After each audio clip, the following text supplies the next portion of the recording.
Hello, everybody. Happy weekend. I hope you're doing well. I can't believe we're already nearing the end of January, but indeed we are. Thank you so much for separating some time today and really kind of prioritizing yourself, your personal growth, and seeing what's coming through. My name is Nicholas Ashbaugh, and we're taking a look today at the weekly collective reading. Every week we get together on Sunday and look at the next 7 days and chart out opportunities, challenges, and then we look at a special topic. And I really love the topic that you chose today for me to look at.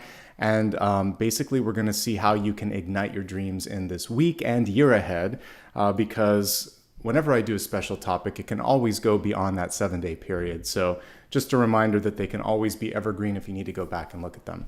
By the way, before I begin, if you have a chance today, click on the community tab after you watch the video here and let me know. I did a 3-question sort of post where you could say something that you love, something that you'd like to see change, something that you'd like to see added.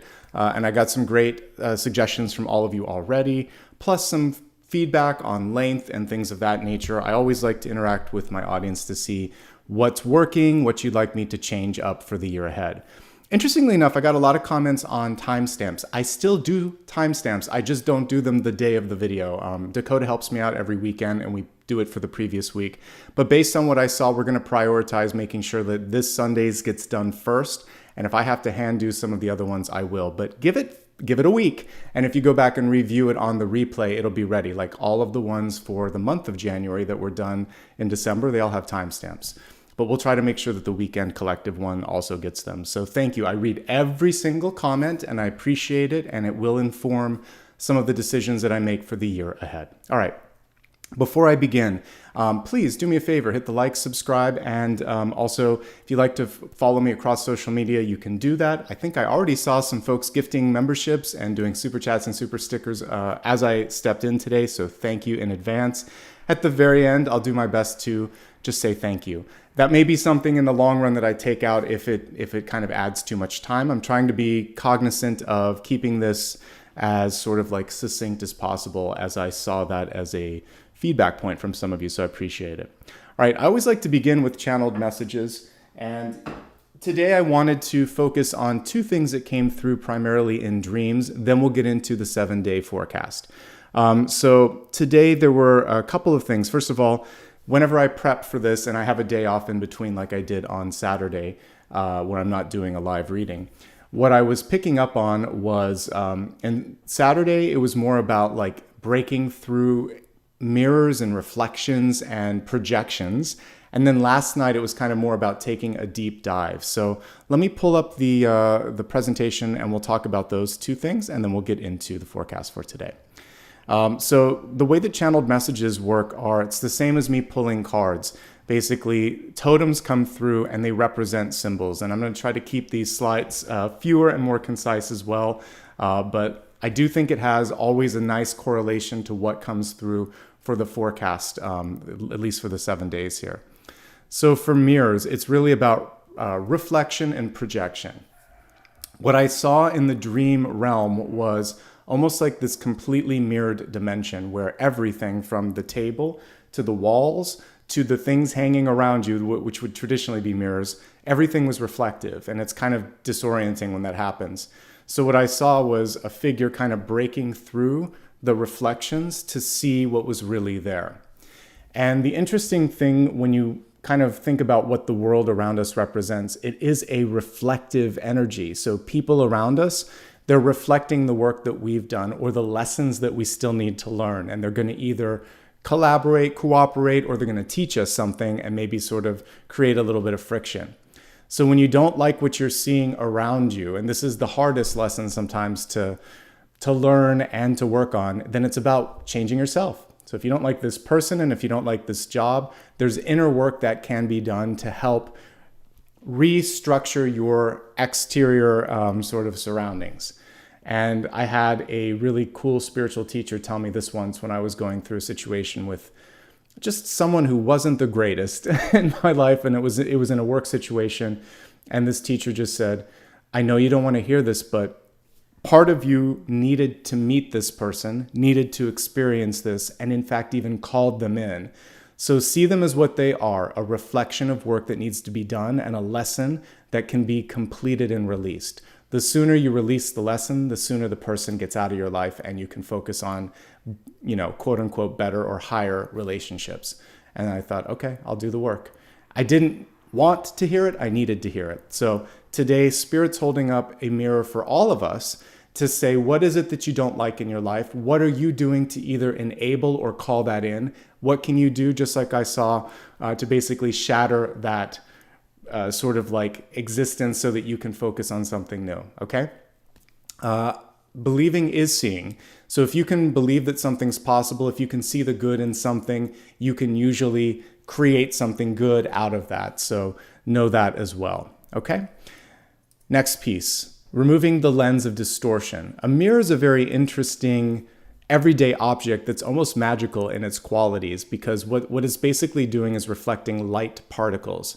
So light from the sun, or in this case, I have lights in front of me. So these photons are going to hit me, and then they're going to bounce off of me. And then in this case, they're going to go on a sensor in a camera, but it's going to do a little bit more when we're looking at a mirror. So it goes off the source to you, to the mirror, back to your eyes. So there's a lot of bouncing around that happens. And what we're seeing, it isn't even the original light particles. They're reflected many, many times here. So there can be many lenses of distortion. Also, mirrors can have different levels of magnification, especially those of you that may work as like a makeup artist. You might have one with lights around it that has like a 2x magnification or a 4x magnification. Or you've been through one of those fun room mirrors where it kind of twists and turns everything. So even a mirror can't be completely trusted. Then it goes into our eyes, which kind of flip it and goes into our brain, and then we start to analyze it. So what you're seeing is already put through multiple lenses. And then when we kind of listen to what people see in our life and they tell us, well, you should be more like this and less like this, or they're just seeing, they're kind of conveying their own vision. So take the filters out, stop. I mean, the best way to kind of do this is just close your eyes and see what you see in your heart and see what you see in your head. Stop working with this and with this, because these are denser organs. They have to go through a lot of levels of kind of processing, and also they rely, and the older we get, I was hanging out with some friends the other night, they're like, nobody tells you about how your eyesight just keeps getting worse, and it does. So, but the cool thing is this eye opens up, and the more you work on it, the clearer it gets. So when our physical eyes may fail us, our third eye does not, our heart will not, our intellect will not. And so really in this moment in time, it's less about all of the projections and reflections, and it's more about tuning into the lens that should be the clearest here. So I put the World card here because I think in this moment in time, we're being asked to go high level. Look at this from a bird's eye view, and get the macro and micro views and kind of put them together. And that's going to help, and that's what we'll do together today. The second part, and this is what really came through last night, was a deep dive. And I think there are so many different dimensions and worlds and experiences beyond our own perceived one. But what I was seeing in dreams was like a water world. Basically, if you saw the movie, what was it called? I'll think of it in a second. But there was a water world on it. There was the one that had the black hole in it. Interstellar. So one of the worlds was basically just oceans, and that's all there was. There was no land. I think there are worlds out there where they're just oceans, basically. That's where I was, and it was kind of like this King of Cups card here, where if you take a deep dive, you can go as deep as you need to. Just remember to come up for air, to take a break, and to allow for, in this period of time, fluid movement. I think we sometimes cut short our magician energy because we start to put too many constraints on what's possible. So in this water world where you could just keep diving and moving, and there was really no land to be seen, so it's just sort of like free flowing. So if you're trying to find a new solution, explore something new, give yourself a chance to just experience, to soak it all in, to be in the element of water. And we'll see how much water comes through today, but it's the heart, it's intuition, it's creativity, it's love, it's fluidity, it's the ability to not be constrained so much. And it feels like that's the focus for this week. And the magician's cool because it's like the chemist. And I'm going to be using a deck that I recently brought out of retirement, the Alchemic deck. I think it's over there, but I'll be using that in just a little bit. But with chemistry, you have to mix different things. Basically, being a cook or a chef is chemistry. You have to have complementary flavors. You don't want it too sweet. You don't want it too salty. When life started on this planet, there was like a primordial ooze, and there were these sort of vents in the ocean, and it kind of heated this up, and it kind of cooked together what we see now with the DNA. So everything is about mixing and matching and trying different things. Give yourself a chance to be like that magician / chemist / chef, where you're trying out new combinations. And if you are constantly trying to do it perfect from the get-go, it's not going to be perfect. So allow for it to be a little messy too. If you've cooked, you know what I'm talking about. The kitchen can be a mess. There'll be plenty of time later to sort of clean it up and create order. So one last review, and then we'll get into the 7-day forecast. The mirrors around us are the people, the experiences, the places that we need to kind of be to learn. If you like it, keep doing what you're doing. If you don't, adjust something internal so that the external changes. When we're looking at ourselves, when we're listening to what others see about us, there are lenses of reflection and also distortion that are going on there. Make sure that you tune into your own higher self and to your own purpose to see what feels right for you. I think, did we have the Four of Pentacles coming through? One of the interesting things with the Four of Pentacles, when I pulled the one card for today, I think, was that sometimes we focus on the limits. So society, ourselves, our parents, we put limits on what's possible. Even when I look at feedback, sometimes rather than, it was a good card for me as I was asking the question to the collective, I try not to focus on a time limit. I try to focus on a content structure, and then the time follows it. So I'll change the content until it kind of feels right, but I never, I start on the time that I want to start. If Apollo needs one more walk, we take one more walk. If we need to go 10 minutes more, we go 10 minutes more. But I try not to sort of constrain. And the Four of Pentacles is teaching us that too. And that was our daily card pull, which is focus on the possibilities, not the constraints, the limits, or the lack. And that brings us to this big world card, which is all about expansion as well. So allow yourself to have the freedom to explore, to mix and to match. And guess what? At the end of the day, not to feel like you have to be perfect, because I do feel like we put way too much focus on perfection, and it's overrated, folks. All right, so if you just joined, perfect timing. We just went through the channeled messages. We're going to take a look now at the 7-day forecast. And for this, because we're in a new moon, and I haven't forgotten, I'm going to do a reading later today. I have a brunch with a friend, and then later this afternoon, I'll do a brief mini reading, even though it's the day of rather than the day before. We'll look at that. So I'm going to use the Sun and Moon deck for this because it feels appropriate. And then let's see. Yeah, I might have to go to my files in a moment to get the other deck that I want to use for today, but we'll mix it up a little bit. Welcome, everybody. It's good to see you. I'm glad you're here. And let's see what the next week ahead has in store for us. By the way, if you have new decks that you would like me to use, also go to the community tab. I have a separate post there where you can post a link and make some suggestions. I'm going to, over the next few months, refresh everything. Today, I'm probably going to omit the poll because I just know what I want to use. All right, so let's go ahead now and see what's coming through here. Sunday.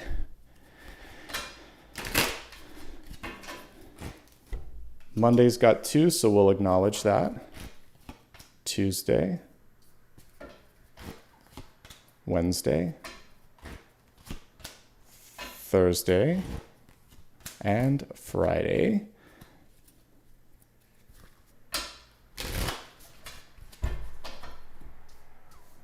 Okay, and let's take a look at what next weekend holds. Ace of Cups. And the Justice card. Okay, let's dig into all of these messages. By and large, they're all pretty good. I have to say, we didn't get a sort of heavy card like the Ten of Swords or the Tower or the Devil. They're all manageable. There's some decisions to be made a week from now, but for everything else, let's just kind of take it one card at a time. So if you're watching in real time, we have the Princess or the Page of Pentacles representing the energy for today. what I love about this one is we can see the growth in the form of all the flowers, which are representing the pentacles. And like any plant, for those of you that enjoy gardening, you realize that it takes time, energy, nurturing, and sometimes you don't always get it right the first time, but you keep trying when you're working with gardening or planting things. So this is a process of listening, working, and adjusting. Pages are not stationary. Both pages and knights need to move. The thing with the page is it needs to take input in and decide how much makes sense, how much is just sort of the noise and the lens of distortion, which we talked about earlier. So today, focus on what you can take constructively and apply that criticism or apply that energy to the task or tasks at hand. Chuck the rest, and then also focus a little bit on personal development. Because at the end of your day, what is it all worth if you're not feeling a sense of excitement, that you aren't growing, that you aren't somehow feeling movement happening? So this is really saying in a question form, what are you getting out of this experience? What are you doing to support yourself? And, why, if you're doing this, would you feel bad about that? That's the whole purpose, is development, expression, exploring. And so anytime I get a court card in the suit of pentacles reverse, it's saying focus on the inner development and work. And in this case, it's taking just enough of that feedback, which we were talking about with the mirrors, but not to the point that it actually gets in the way of you being able to do what you need to do. Okay? Overall, a good card for resources in general. If you need more, ask for more. A good day to sort of speak up if you're lacking something, because this card is showing that you're worth it. So ask for something. You may not get everything that you want, but you'll get a little more with this card. So it's a good card for negotiation. All right, let's go to the beginning of the work week. We're 2 cards stuck together for the first day. So I always like to read the presenting card first. So we have the Fool, which is about movement, taking risk, trying something new. Perfect card for Monday, to be honest with you. Now, when we look really closely at this one, look at all the distraction with the Fool. A butterfly or moth has been flying around that person. We see, crocodile kind of snapping at the feet, and a tiger in the background. Lots of different sort of energies vying for your time, vying for your attention. So I feel like there's a friction between being able to take a step in the right direction or in any direction, and maybe wrapping up some old business, dealing with distractions. For some of you, this could be children, pets, loved ones that are interacting or distracting you, and that's part of the joy of being with all of those sort of lovely energies. And you just have to juggle it and figure out, all right, a little bit of time here, a little bit of time here. I need 5 minutes to finish this, and then I'll be with you. Just set those boundaries and parameters, and you'll be okay. Watch your step. Definitely don't be in a hurry. Rushing is something that I learned last year. It's my big lesson from 2022. Rushing doesn't do anything except sometimes get you to making a mistake faster. So take your time.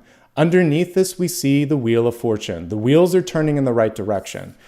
Even if they're turning slowly because of all the distractions, as long as you're treading some sort of progress in some direction, it's okay. Nobody is sitting here grading you on your progress. And even if there is a boss or a teacher or a family member that's pushing out their projection of judgment, all that matters at the end of the day is, what do you believe? How do you feel? How is this serving your purpose? They are just there to reflect and sometimes to distract. So stay focused today if you can, and try not to get caught up in the whirlwind of excitement, okay? But the hidden blessing on Monday is opportunity. The Wheel of Fortune could be a new job, a new loved person in your life coming in, something where you're like, oh wow, this is really where I want to go. The epiphany of what the focal point should be will come through possibly in an inconvenient moment when everything else is happening. And that's sometimes how manifestation works, or a synchronicity works. When you're not needing or wanting it so much, it's knocking and saying, hey, we're ready for you. Let's do this, okay? Let's take a look at Tuesday and see what's coming through. This is your chance to be the boss. We have the Emperor card, one of the ultimate boss cards in all of tarot. It is reversed, so there are questions about, are you ready? Do you believe in yourself? There could be someone in your life, a parent or a loved one, that wants to take back power or sometimes make you question your own ability. What we have around this card is a few kind of cool symbols. Looking at it really closely, we have little bees right by this very young emperor, by the way. So the bees are showing movement and prosperity, but also, unlike a typical emperor card, busyness, pollination, moving things around. So don't be afraid. Good leaders do this. Don't be afraid to sort of like get out there in the mix and see what's going on. Then we have the lamb in front showing the ability for you to be a leader, for people to want to follow you, but there has to be a confidence, there has to be assuredness in your voice, there has to be clarity. So confidence, clarity, and feeling assured. If you can work on those things, I feel like you're going to be able to open up that energy. It's almost like the sun right behind him, right? The sun card in tarot. So we have two of the most powerful symbols together in this card. But a parent, a teacher, a friend, someone else could be coming in and trying to either steal the moment, steal the thunder, kind of like make you question your ability. And all you have to do in this moment is say, no, I'm sure. Actually, this is what I said, not that. Just be kind, redirect if necessary, and remind people what the task is at hand. This is a really good day to hold a meeting. This is a really good day to speak up. And this is a great day to take care of yourself. Both of these are self-care cards, but they're also power cards. Ask for more money or time or energy. Step into a leadership role and show your voice. Don't get distracted. These are the messages so far. As we get to the midpoint of the week, it's a little easier to manage. I just see you working really hard. We have the Nine of Wands, which was reversed, but in the upright position, it's the card that doesn't stop no matter what. This card is cool because we don't see any bumps or bruises or bandages on the character.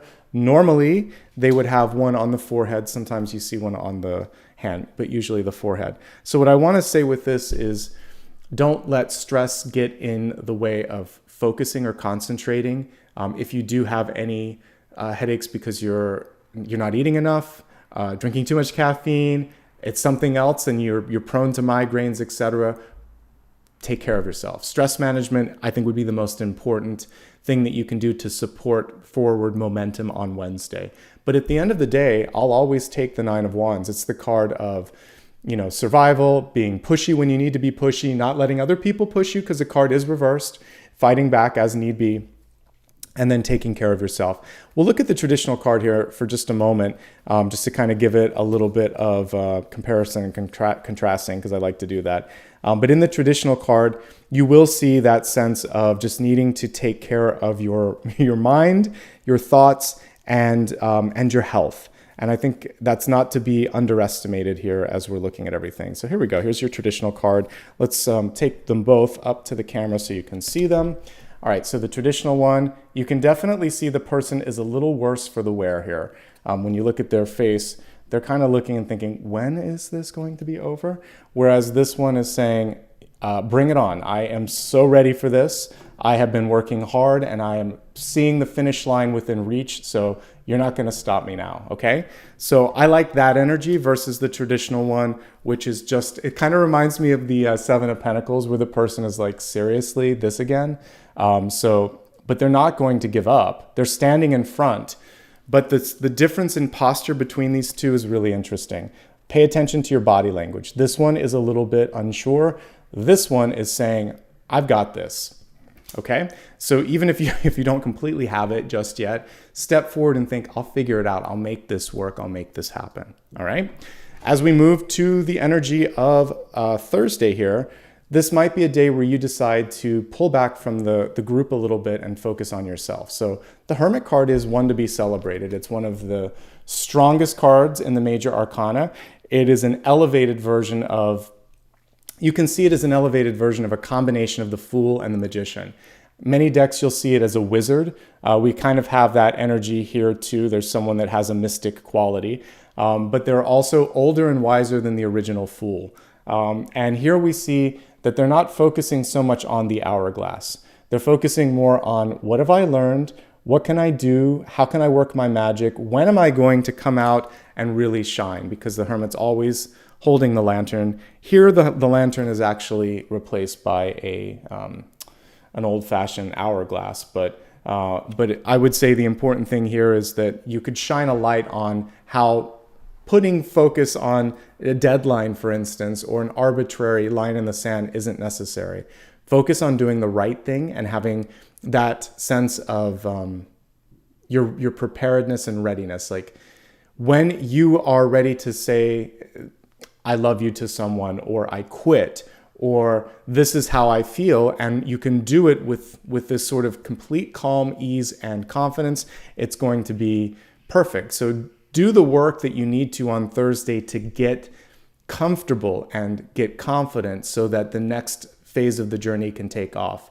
So that's when the inner work has to happen. Reading, researching, talking to someone, just taking some time to meditate, whatever you need to do. In business and in life, not the best day to have a meeting, not the best day to do things socially, better for work and for taking care of business basically on your own. Then we see a chance for you to come out of your shell on Friday. We have a Knight card here, or a Prince in this deck, Prince of Wands. This is a really good day to share your learnings with others. So Wands, all about intellect, very nicely connected to today's topic about igniting your dreams. This is about sharing that spark of intellect. And the Prince of Wands is moving forward, basically saying, this is what I'm doing. Would you like to be a part of it or not? It doesn't matter. I'm moving forward. So there is that sense of movement. It's a great day to meet up with people. It's a great day for a date. It's a great day to share thoughts when it comes to like a presentation, a pitch, or something of that nature as well. We have a little bit of Chariot energy here. So there could be challenges to authority or to sort of like, where did you get that, or how did you land on that? So be ready to answer the tough questions. But if you've done the work on Thursday that the Hermit would allow you to do, you should be in a good place. All right, I really like what's coming through on the weekend, particularly on Saturday. We have the Ace of Cups. I mentioned that we'd be paying close attention to water whenever it showed up this week, and also in the special forecast a little bit later.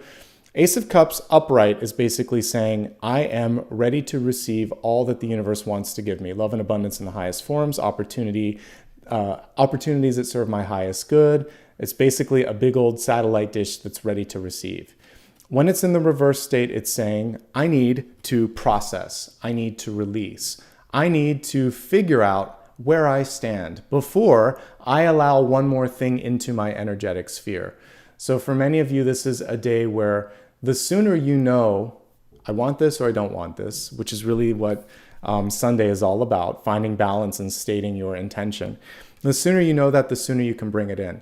There may already be, like it or not, something coming into your energy, a new person or a new opportunity. Aces are potential, and they can be multitude of things. This can be love, friendship, partnership, or an idea, but it's knocking on the door and it's saying, are you ready? What do you need to let go of? What do you need to focus on to be ready? So prep yourself as much as you can and know that at some point, even if you're not ready, Saturday could present an opportunity.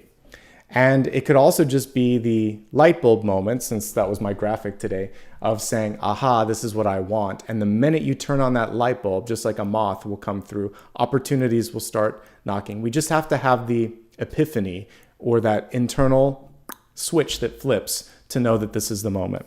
It's a great day to spend time with the people that you love the most.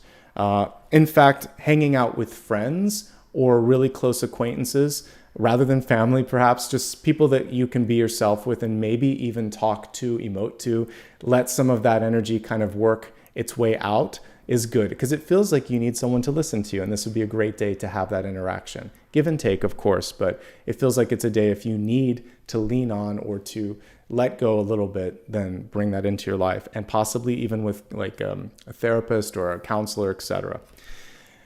As we look at 1 week from today, next Sunday, we have Justice reversed. In and of itself, it can represent two major points. One is just that you can say no to someone or something, and that's okay. We want to reestablish balance in your life. And Justice reversed is a no, or I need to fix this, and this is how I'm going to fix it. And then that's the other thing here is, what is it that is bringing you out of your power, out of your happiness, or out of your balance in your life in this moment in time? Whatever that is, it's time to release that. And also kind of analyze, how did I allow that to come in? What higher lesson did it teach me? How can I be grateful for all of that, but also not repeat that again anytime soon? And I think if you can do this, this is going to be really essential. It's about reestablishing your balance. The other thing with this, and this will be the last thing, and then I'm going to do a quick review, and then we'll go into the next piece.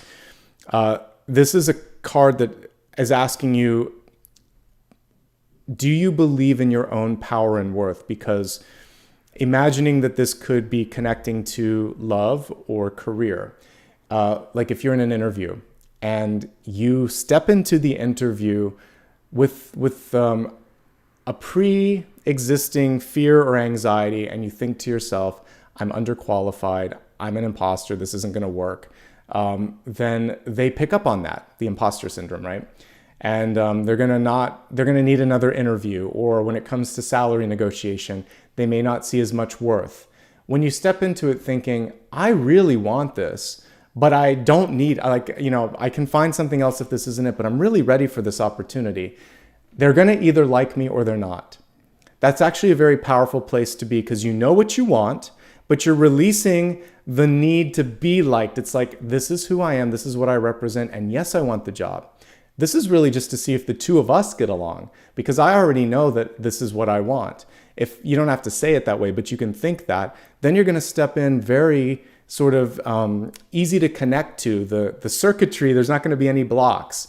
And I think that'll be the important thing. So whether it's love or career or really anything, knowing what you want and then allowing it to either happen or not. This is where you say, universe, if this is in my highest good or interest, allow it to happen. If it's not, show me what I should be connecting with otherwise. That's the thought you want to program for the first date or for the first interview. And then just allow the sparks to fly as they will. You can't make it work if it's not going to work. No amount of sitting there with flint and whatever is going to make the spark happen, okay? So let's quickly review, and then let's move into the blessings and blocks here. So if you're watching live, today is a day to focus on personal development, asking for more if you need more. It's a great day to analyze your budget and do a little bit of an audit of your schedule and your resource allocations for the week ahead, planning in short. Monday, you actually have a couple of things coming through, distractions and progress. And your power is going to be how you're going to juggle this. Like you're going to have some existing things around you that you just can't ignore. That's why I delayed this morning by a couple minutes, because I knew Apollo needed one more walk, or then we'd have an interruption in the middle if I didn't do it. So better to delay it by like 5 minutes extra. So do what I did. Figure out where you can push your schedule around and then move forward. And that's really what it is. Flex where you can flex. And then when you have to just deal with something in the moment, deal with it. But don't let it get in the way of progress, okay? And if there are people that are just trying to distract you, you can always reschedule there if you need to. Your ability to balance is key. Tuesday, it's really a day of leadership. Take charge. Again, say what you need to say. It's not so much about asking for things. It's really expressing expectations, desires, and needs. And then as we get to the midweek, getting back to work, not necessarily letting one no push you away from finishing what you started, or one piece of constructive criticism or not so constructive criticism taking the wind out of your sails. That's the hardest piece for anybody that has to read a lot or take in a lot of feedback. Not everyone's good at giving it. And sometimes people will just say things in a harmful way or a hurtful way. So just try to have a thick skin and move past it. And then really focus on integration, analyses, and if you have to take a meeting, an off-site meeting, like where you're both doing a Zoom meeting or something of that nature, is perfect for Thursday. But otherwise, recharge.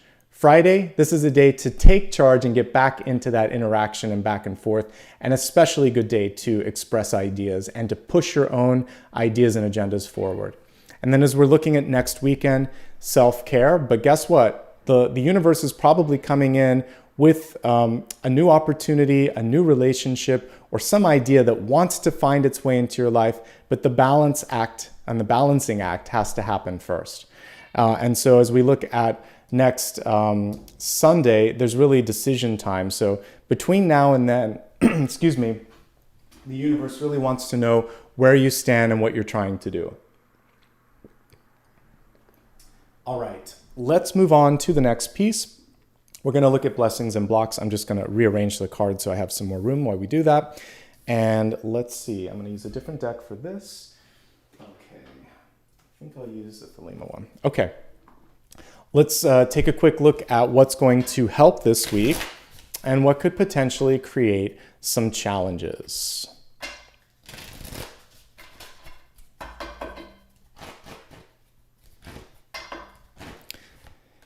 Two cards for the blessing, one card for the block. All right.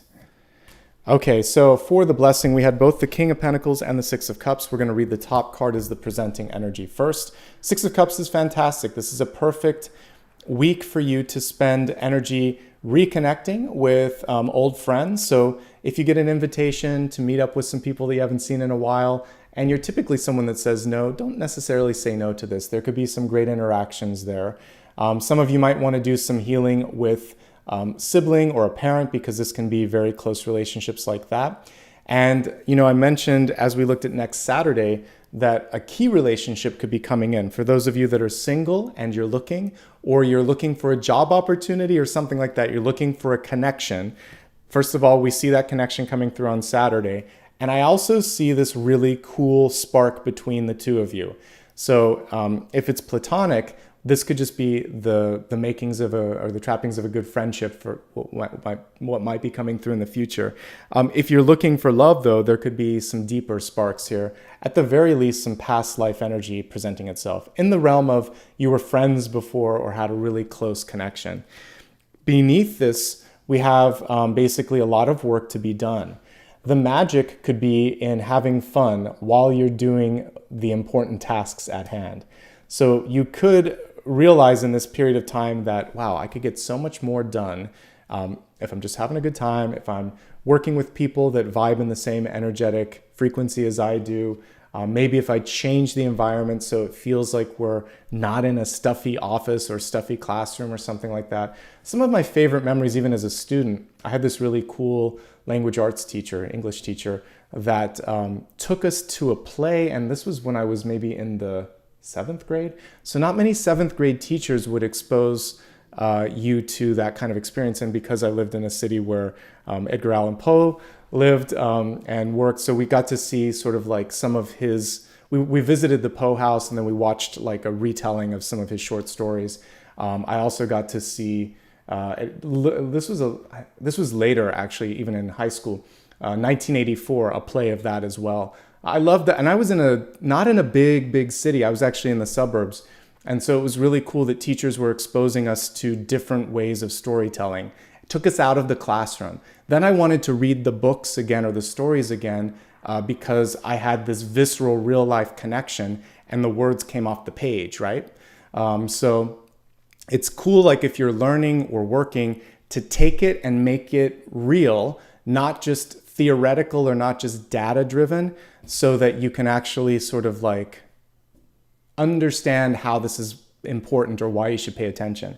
So as a parent or as a teacher or as a leader, change it up a little bit. Reward people for the hard work and assume that you're going to make up for the lost time. One of the things, by the way, that I appreciated it when it happened, but it didn't happen very often. But like when there was an offsite event where we didn't have to do some ridiculous teamwork thing, because when you exist in corporate cultures, they're always like, they give you a treat. Okay, we're going to have an afternoon retreat, but they make you work all day and you have to have all these silly things that you do with each other. Sometimes you just want to hang out as a group and celebrate that you worked really hard. Let's not make it all about a task.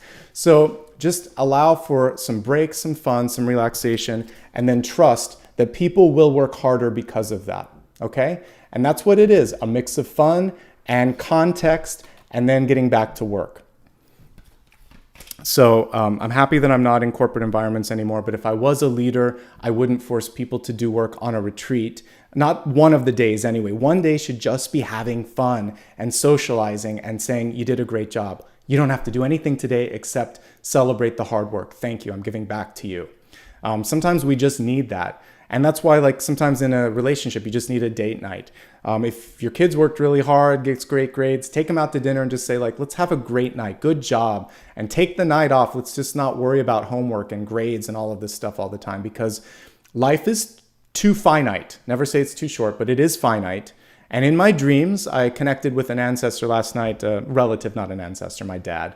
And he basically reminded me of that importance, but said, don't worry about it. But also there was a presence of being, because we were talking about mortality. So I always like to imagine that if you were in your review stage, let's say last day on the planet, you're working with your guides and you're reviewing everything that you've done. Were you happy with the day you just had? Are you happy with the days that led up to it? Is there any regrets or wishes that you would like to make sure that you don't miss out on? Make the bucket list, make that your goals, make sure that you're making some time for that. Your block, the moon, reversed. The moon in reverse is saying, don't be afraid to face your fears. Don't get distracted by competition. Keep moving forward on the path ahead of you. There's always going to be naysayers. There's always going to be things that just sort of get in the way. The cool thing is we're on a new moon, so we can actually plant seeds and allow for things to happen. And this is showing you that you'll make some progress by that full moon. Again, not focusing so much on, I have to have all of this done, more on how do I feel about what I did. It's more the feelings than the awards or rewards. And you learn that kind of the older that you get. All right, we're going to focus on the elements next. Let me see what I want to use for the elements.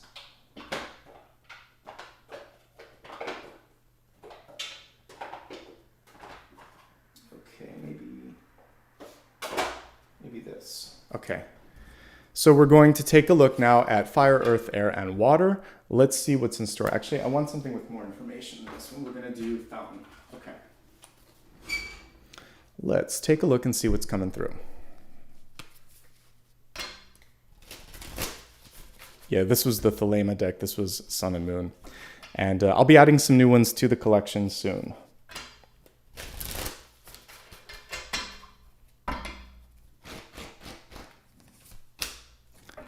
Fire, earth,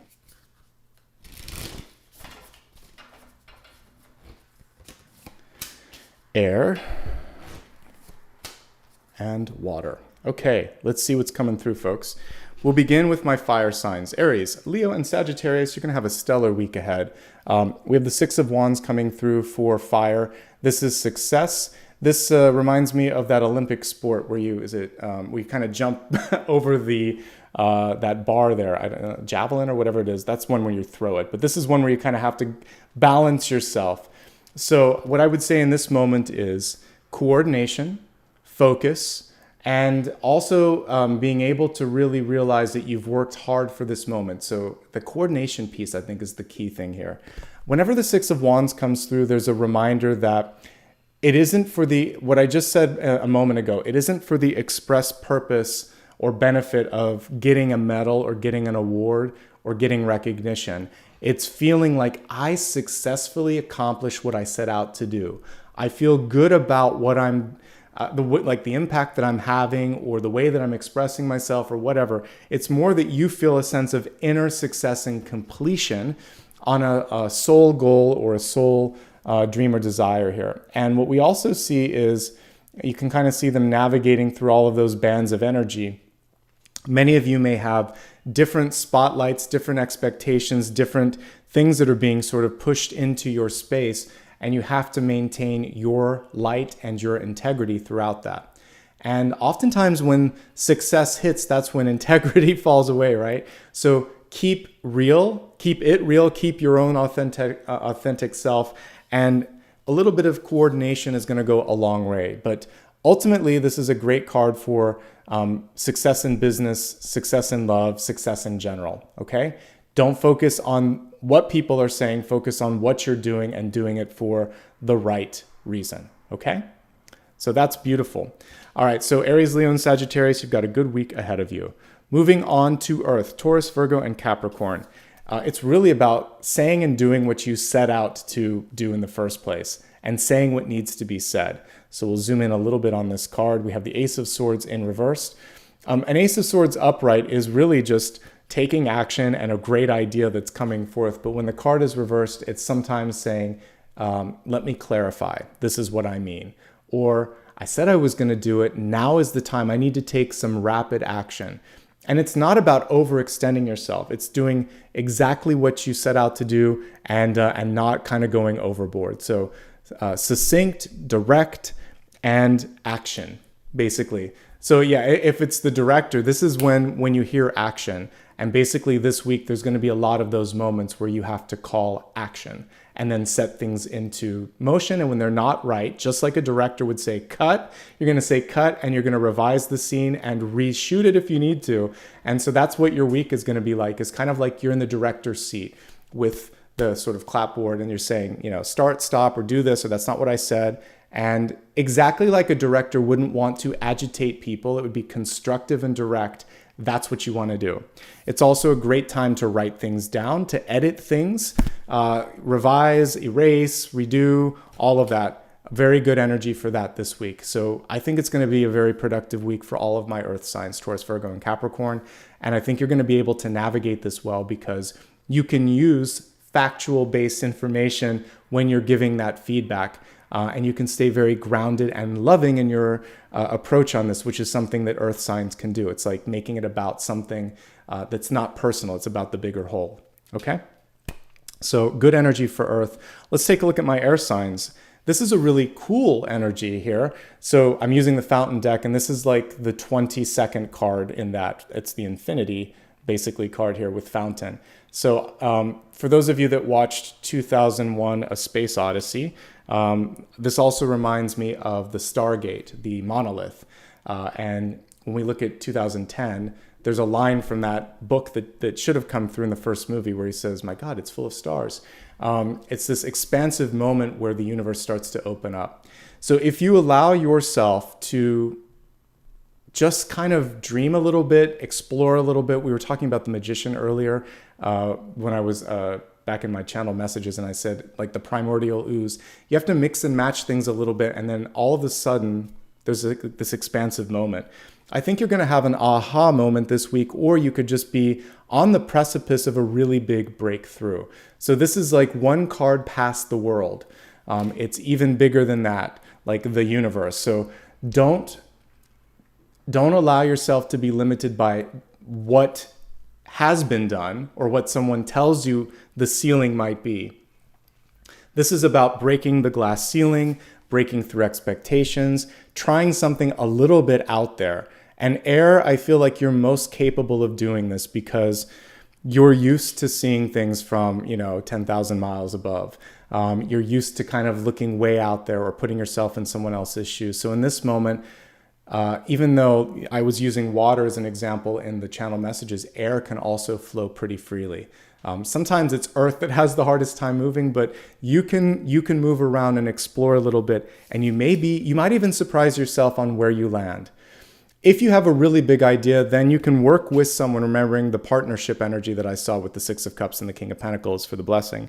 So you may find that it's beneficial to work with someone to help you find a rhyme, a reason, or a way to make this happen. But your job is to keep channeling, keep dreaming, keep sort of forming this high-level vision. And it does feel like this week is one where you may not be focused so much on love or tasks at hand. It's really high-level development sort of stuff. Big picture for not just this week, but the year ahead. So really big stuff coming through. You're very closely connected to the special topic later. So tune into that and we'll get a little bit more depth there. But it's not even the sky's the limit. I would say reach as far as you need to and see where you can go. The fountain does have sort of water energy with it but it's basically this well of opportunity. It's like the Ace of Cups just continuing to expand and expand and expand. So exciting week for all my air signs out there. Let's take a look at water, Cancer, Scorpio, and Pisces. This is the one sign that could be constrained by needing to take off the sort of blinders or worrying so much about, I don't see it yet. Is it happening? And that's basically what's coming through here. We have the Eight of Swords. If you zoom in closely on the Eight of Swords, you can see the person's blindfolded.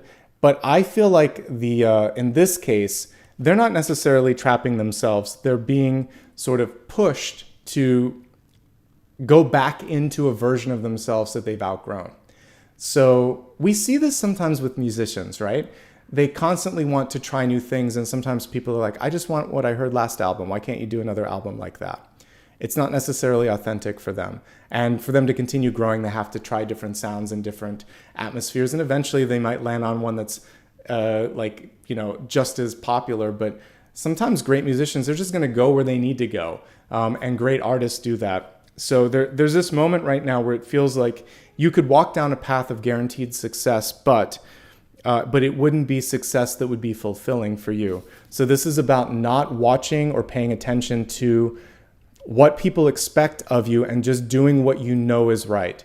There's a reason that it's a stereotypical sort of image in a lot of science fiction and fantasy books, but you'll see the seer that has no eyes. They're blinded, or they have blindfolds, or their eyes are missing. It's because of exactly what I talked about at the beginning. This is dense. I even need, for my physical eyes, I need magnifiers on them, and I need to adjust the way light comes in because I can't see things as well as I used to. And that's okay, because the third eye is getting better. My two physical eyes are getting worse, but they aren't necessary for good psychic abilities. You don't have to have eyesight, not traditionally speaking. So this is about not seeing what's in front of you, but seeing what's beyond. It's asking you to go into the energy of faith, of esoteric wisdom, of hopes and dreams, and knowing that that's going to take you past the illusion of a block in front of you. And last year when I was having a lot of challenges, my mom came through too, and she was just saying, you're going to get through this. I can't help you through it, but you're going to get through it. And that was all I needed to hear at that moment. I was like, if spirit just told me I'm going to be okay, I'll find a way. I'll figure it out. And then once I stopped doubting, within a period of 2 to 3 weeks, everything came together. I found an Airbnb a couple blocks away, then I found this place, then I moved, and it was fine. But I just needed to kind of get over that fear, like, why can't I see where I need to be? And she just was like, it'll come to you. And it did, actually. It was a place that I'd reached out to and forgot about, and then they got back to me. So I just needed to let go of trying to see it and just allow for a connection to happen. And that's hard when you are Capricorn ascendant like me, and you want to have something lined up, and you want to understand how it's going to factor out in business. So let go of needing to control it. Trust in your ability to navigate even through, uncharted territories, and you're going to be fine. Okay. So that is the main sort of forecast for the elements. And I typically like to save, and I'm going to keep doing this for now. We'll take a look at, if we want to do the viewers and readers choices, we'll do it a little bit later. Let me go ahead and clear this out, and I'm going to use the alchemical deck because it's really nicely connected to everything we've been talking about today. So give me one moment here. While I'm doing that, a quick reminder, if you enjoy any part of this and you'd like to make sure that you don't miss out, give me a like and follow. And you can also take a look at me on social media. A reminder that I don't offer private readings, and I have no plans to start that. I want to do more content here with you on YouTube. So if anybody's offering that, it is not me. I just like to remind folks about that. Thank you in advance for anybody that's given back in the way of super stickers, super chat, and memberships. All right, give me a second here. I'm going to grab the deck that I want to use for the main forecast, and then we'll get started. And so, yes, we're going to get ready for the special topic next.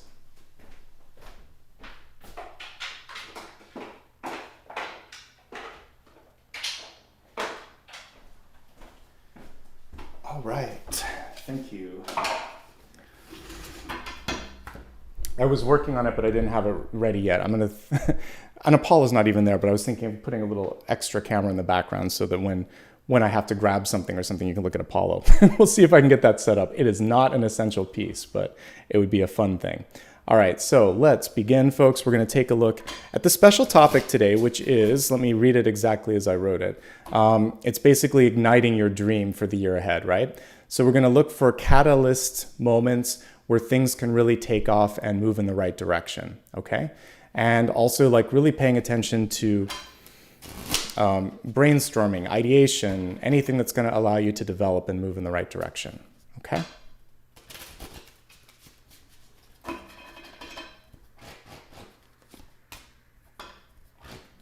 So this is an old deck. I just used it with, I think, Sagittarius, and I was like, I really like this one. I forgot that I had it. So one of the comments that I saw in all of the feedback was make sure that you use some of the old ones, and sometimes just just use them because they won't make it through on the pole. So that's what I'm doing today, because some of you don't know what it looks like. So I'm like, I'll just bring it forth. And there we have that beautiful King of Cups. I think this one's out of print. It's listed on my website. You can go to my navigation and click on decks that I use. All right, let's continue and see what's coming through here for the catalyst.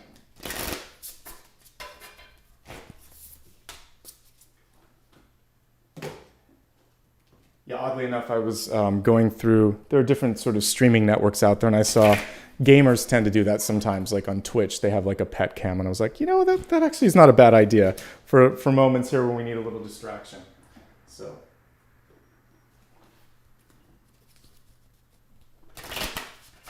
Plus, on the off case that I might need like a backup camera, I could always pull it over to me if I need it.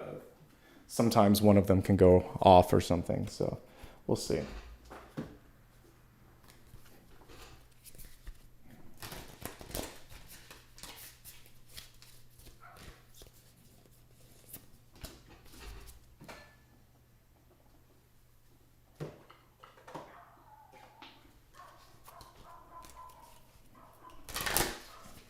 Just as we talk about dogs, we can hear a neighbor dog outside having a good time. Okay, let's take a quick look at the cards before we go into the forecast. And I just like to kind of look at themes that are presenting themselves. I love that we had a synchronicity with the King of Cups, which kind of inspired me to use this today. So this is how you're showing up. I actually like what's going on here with the... this is a period where some of you are returning to something that you've kind of left behind here with the Eight of Cups, so that's cool. The interesting thing is getting real with yourself and seeing beyond the sense of like, it's not in front of me. And we even have a seer without eyes in her eye socket, so it kind of goes to what I was saying here. The good news is there's nothing here other than these two cards that are causing me any kind of sort of like hesitation. So it feels like you're headed in a good direction, and we just have to overcome some doubts or fears or accountability within yourself. And then the external starts to kick off in the right direction. So this is good. So a preview of it is I feel like you're on the right track. The first thing here is to love yourself. And how synchronistic is this? We have a swan with a mirror image reflecting back. And grace, beauty, dignity, and the ability to sort of like glide through things. These are things I think of when I look at a swan. It's not about making a big splash or a lot of noise. And a good leader, this King of Cups, is also kind of pacing himself and deciding if and when it makes sense to kind of come up for air or make the splash. But most of the time, this is a gentle giant, and there's a nice sort of grace and dignity with this symbol as well.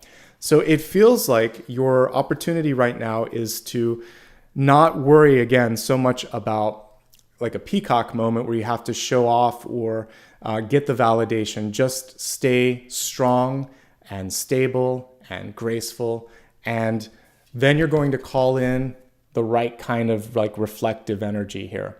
It looks like you're doing the right kind of inner work right now, I have to say, with this. Keep doing it. Keep up what you're doing. And I'm going to help you hopefully get into that swan-like energy. But if tricky waters come, try to be graceful like that card. Let's look at what is really here in the mix karmically, energetically around you, and then also kind of like what's going on that's blocking you potentially.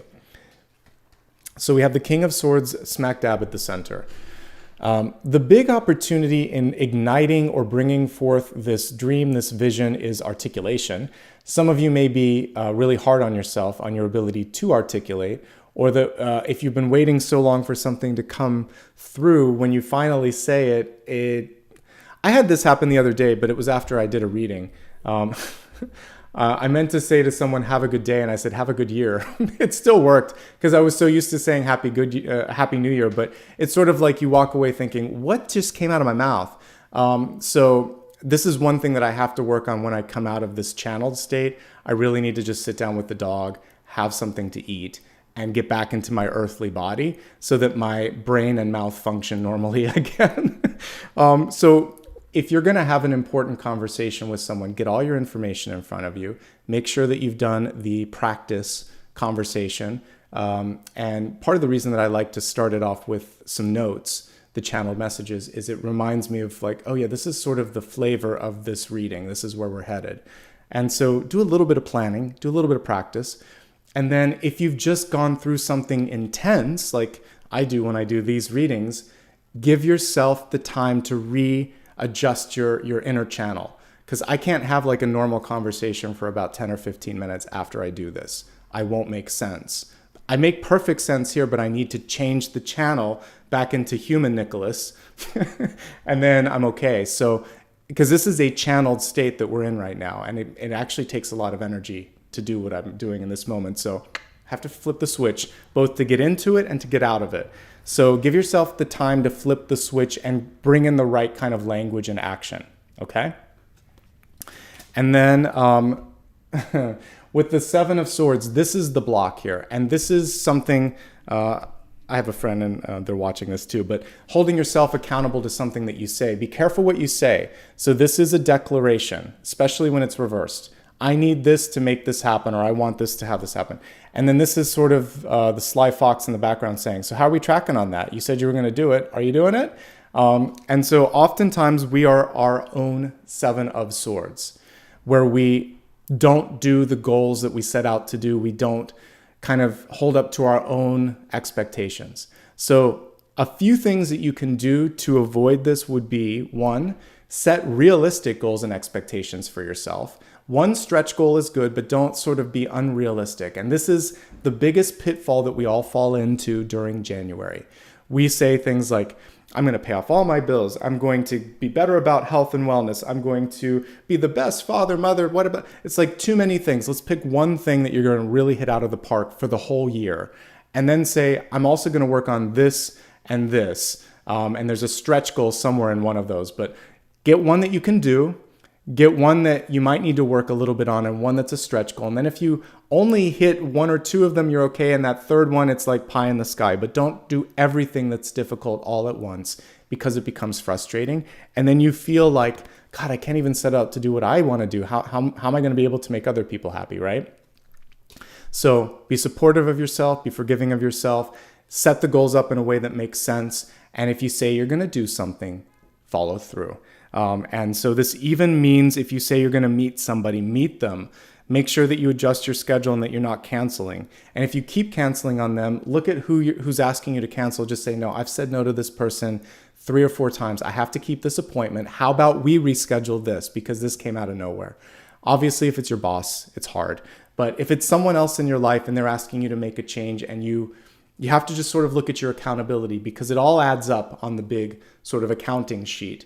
So the little promises that don't get kept with friends, with family, with whomever, it adds up. So keep the promises, make realistic goals, and then don't say that you can do more than you can do for people around you. So for those of you that may be overachievers, this is going to be really hard, but really important, and it's going to give you energy to do other things. This is why it's coming through in this ignition reading. So if a boss or a teacher or a loved one says, can you do this and this for me? And you don't want to do it, or you can't do it, or you know you're too busy, say, I wish I could say yes, but I have so many obligations this week. I could make some time in a couple of weeks, but I can also recommend someone right now that can help you out. So no, I can't help, but I have a suggestion for someone who can, or I'm just sorry, I can't help out right now. Full stop. You don't have to keep explaining. Just say no. Free them up to find someone who can help. You're going to be seen as decisive and honest, not as cruel. And especially if you've said yes a lot of times and have come through, or maybe haven't, they're going to be like, well, I'm glad that you know your limits. Knowing your limits is a good thing. And it's going to free you up then to put the energy into stuff that's worth it. To that end, we have the Empress in the deep past, taking care of yourself. Many of you have played this sort of maternal role where everybody around you ends up being that little baby, and you just keep nurturing, controlling, helping, feeding, enabling. And this is about saying, well, the Empress doesn't always have a child in the picture. Sometimes it's just the Empress. So for those of you that are in a position now where you want to focus on personal development, or where you're split between a lot of directions, make sure that someone's helping out. There's always someone else that can kind of lend a hand in this. So your focus is on personal development and high-level leadership. Whenever we have Emperor or Empress, it's not just mother-father energy. I would kind of ascribe that a little bit more with King and Queen of Pentacles.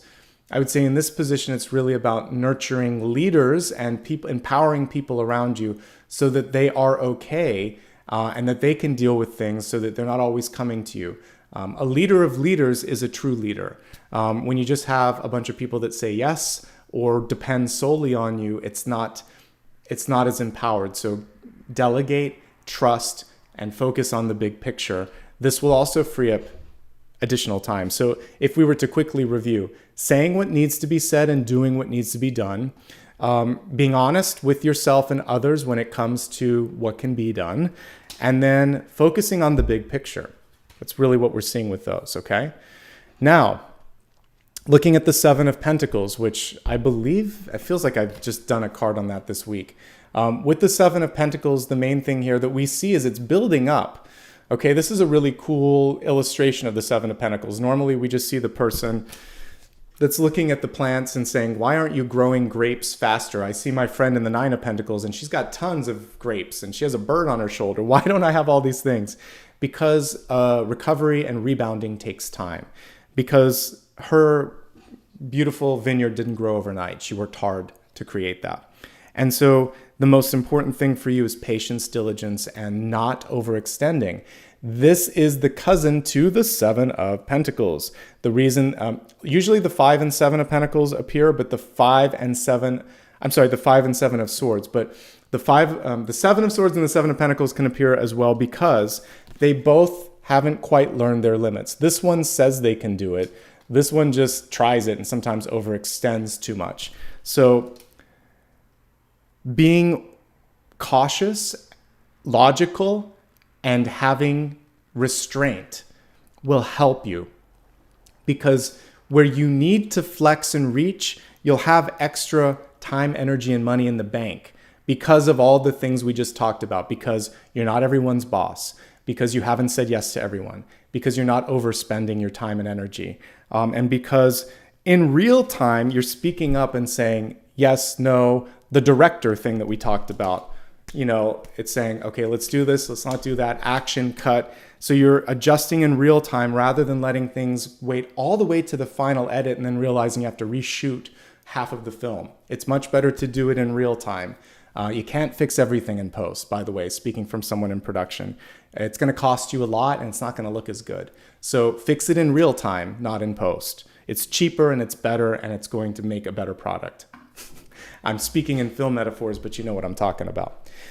We have the Sun card here in the crowning position. So this is a fabulous card. I love that we see the Lovers in this card as well. So different iterations of the Sun. Morgan Greer has it. I'm trying to think which other decks have it.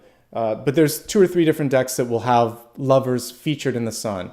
The reason is because when you're in your power, when you're having fun, all the things that I was talking about a little bit earlier with the 6 of Cups and the King of Pentacles, it's a very attractive energy and it pulls people into your orbit. So the card is reversed and it is saying don't be afraid here in this moment to just be a little bit more outspoken, to paint with a little bit bigger of a stroke and just say, I'm going to go for this. I'm going to give it a shot.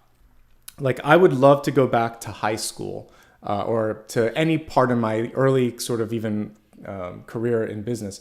And I would just be a little bit more outspoken, a little bit less afraid, a little bit more myself, you know, speak with more confidence, dress boldly. Doesn't matter, like just be expressive because people like that and it's going to make you stand out in a good way. Not to the point that it's obnoxious, but just sort of like what's going to be gained by not trying, not giving it your best shot. Okay. This is a birthing card. And so what we see here for many of you is you've been in this sort of parental role a lot and you've seen other people kind of like, grow and gain experience because of you, but now you get to step into the role of the child here because this is normally a baby. And someone else is going to be able to hold you up or support you or celebrate you, because you've done a lot of celebrating for others. So this is your chance to sort of like be out there. But this is confidence, this is charisma, this is personality, and this is letting go of something that you've been waiting to do. Okay, all of these things. Now for the second of the most challenging cards. So the first was just being honest, being transparent, not promising something that is impossible. Also, by the way, calling out nonsense when you see it. So there could be someone trying to get away with things in your life, and you just take that sort of like clapboard and say, no, stop, cut. That's not going to happen. This is about two things. The first is understanding that you're going to trust inner wisdom. So we talked about the seer without eyes. She actually came through in this particular combination of cards here. So it's not about what you see, it's about what you know, and what you, from a wisdom perspective, we're seeing it come through in relationships. Look at all the different cards that have similar symbols coming through today. So the important thing here is to lean into wisdom. Wisdom of the heart, wisdom of the soul, wisdom of the third eye, and then also realizing that sometimes you're going to be at an impasse. This is a beautiful Two of Swords because it's not that there's no clear path, it's that two people can't agree. This Two of Swords is saying for you to be able to spark and light up this next big thing in your life, you may have to just take your idea and run with it solo. Because someone else is constantly going to want you to change, edit, or they're going to block the progress. So the owl is coming through saying, fight for what matters for you, very Athena-like, and take that sword. Both of them have an ace. Both of them have a stake in this. Both of them have something to fight for. And go for it. Just do what you need to do. Make this Two of Swords an Ace of Swords and go in your own direction. Because you're at an impasse right now with someone or something. And it's not even a glass ceiling, it's just like a brick wall. And sometimes when you talk to people or try to get them to see something, it's just not going to work. And again, the older that I get, the more I realize I got better use of my time and energy than that. The flip side of this was, again, trusting in faith and vision. So just because it hasn't been done before doesn't mean that it can't be done before. If that were the case, we would have never learned how to fly an airplane, or we would have never landed on the moon, or we would have never sent probes out to the outer, planets of this solar system. We would never have even learned that the Earth moves around the sun, not the other way around. We have to constantly entertain the possibility that there's more than what's obvious. That's why I don't think that it makes sense to just say nothing exists, or this can't happen. Like, always entertain a possibility that you don't know everything, and that other person may not know everything. And that actually sets up some sort of a pathway for your success. So that's how innovation and invention works. Somebody saw it and kept pushing when everyone thought that they were, just going out on a limb. Okay? As we look at you, the most important thing is how you feel. Some of you need to come up for air. So whales still need to breathe, and they need to come up for air and kind of like take care of themselves. What I like about this King of Cups, when it's upright, it was reversed the way I pulled it, but when it's upright, it's basically saying, I am self-sustaining. We see him putting water back into the chalice from the blowhole there, basically. So being able to sort of have this self-sustaining cycle. So with the card reversed, we are not defined by the people that we're with or by the lack of a relationship. So whether you're in a relationship or single, whether you are celebrated or, maybe people don't understand what you're doing and they have a lot to say. Again, it's kind of going back into, you have to be enough for yourself. And in this moment, to take the dream, the spark, the idea to the next level, again, how to ignite your dreams, you have to really believe in it and believe in you and yourself. If you can, then anything is possible. If you're looking for validation externally, then it's going to take longer to get there. So be the wind in your own sail, basically, is what this card is saying. And come up for air and breathe and take care of yourself. But your creativity, your boldness matters. And there are moments where you want to make a splash. But make sure that, kind of like when I talked about me needing to recalibrate what version of myself I'm going to bring out and be. So if I'm in the elevator, if I'm meeting a friend for brunch, or if I'm doing a reading here for the collective, I have to prepare my mind differently for those experiences. So calibrate your communication skills in your mind so that you're present in the right way. And that's going to help you out. All right, but by and large, creative, attractive, fun to be around, one of the best king cards you could get. I love the King of Cups, very kind of, attractive and charismatic. It goes nicely with the sun. So you're putting out all the right vibes, but the main thing here is even if you don't see it, or even if someone else doesn't see it, it doesn't detract from your beauty, your ability, or your acumen. All right, we have the Queen of Swords, and essentially this is a divine partnership that's playing a really important role right now. So in your environment comes somebody perhaps that you haven't met, maybe someone that you're already partnered up with, but they are exactly what you need to get you to the next level, because right above them is the Ten of Cups. So I like what I see in the environment. There's someone that, not even a gatekeeper, like this is it reminds me of Athena. A lot of these cards here do today. So she's a very sort of platonic energy. It's more sort of like intellect and power and strength and fighting for what's right. So I feel like someone is there that is your advocate. Notice how she's got the one sword up and she's put one sword down. Almost magician-like energy with this one.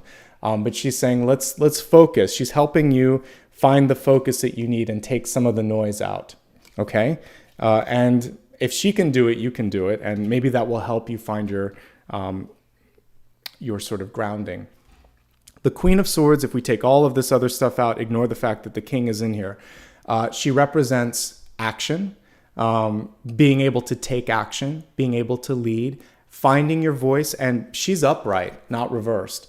So this is saying what you need to say and not worrying about it so much. And it's not going to come across as too direct, as cruel, or as anything. The Queen of Swords upright is one of the most powerful speaking cards here. So you have the capacity to develop that voice and that vision and that action. So definitely nice producer, actor, director energy here, where you're just able to step into the scene and do what you need to do. If we work on the accountability and the resource constraint things that we talked about earlier, it feels like you're going to fit into the next role very nicely. Where this comes from is kind of interesting, because we have the card of community here, not so easily illustrated in this Ten of Cups. Let me just pull the traditional one while we're talking. What I like about this reminds me of like a Bunsen burner or whatever. Sometimes we get pressure, or our friends and family put us in the hot seat or put heat on us. And so this is really about keeping your cool and not letting things boil over. Sometimes it's because they just want the best for you.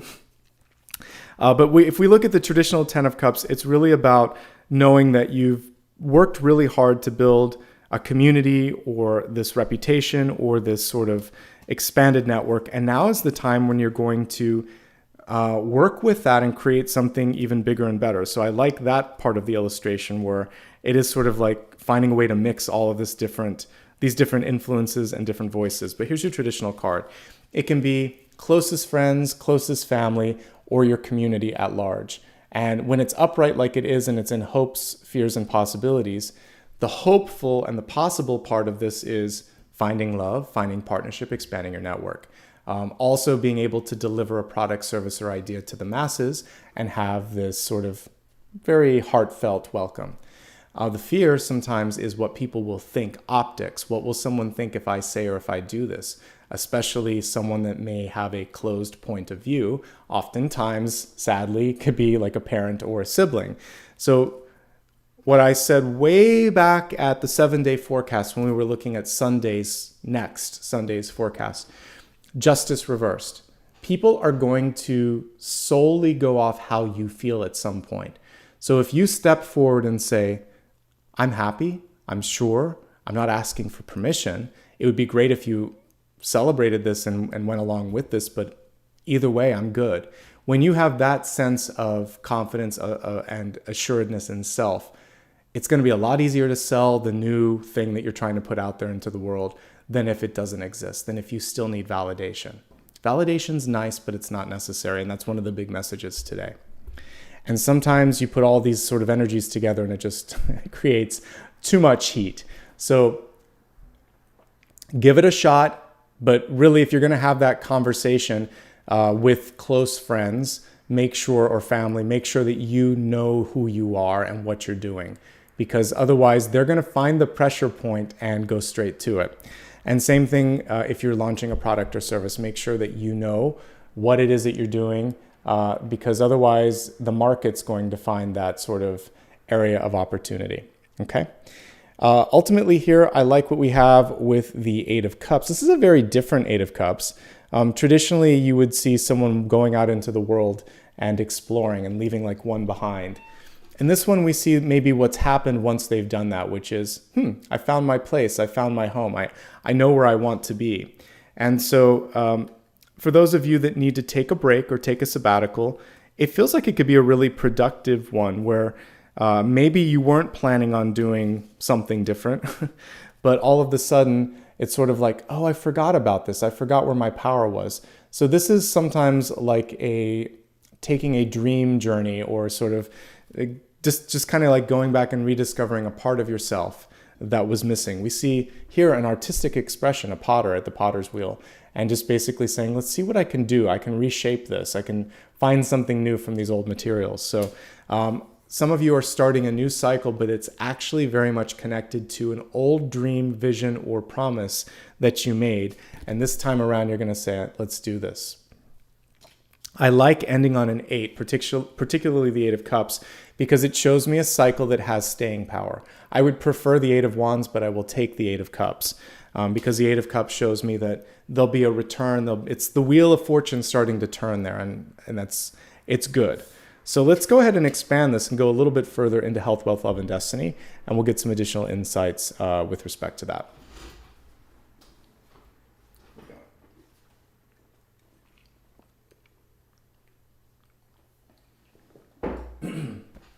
Okay, just one quick disclaimer. As I look at health, wealth, love, and destiny, I am not a substitute for a financial advisor, for a doctor, or for a therapist.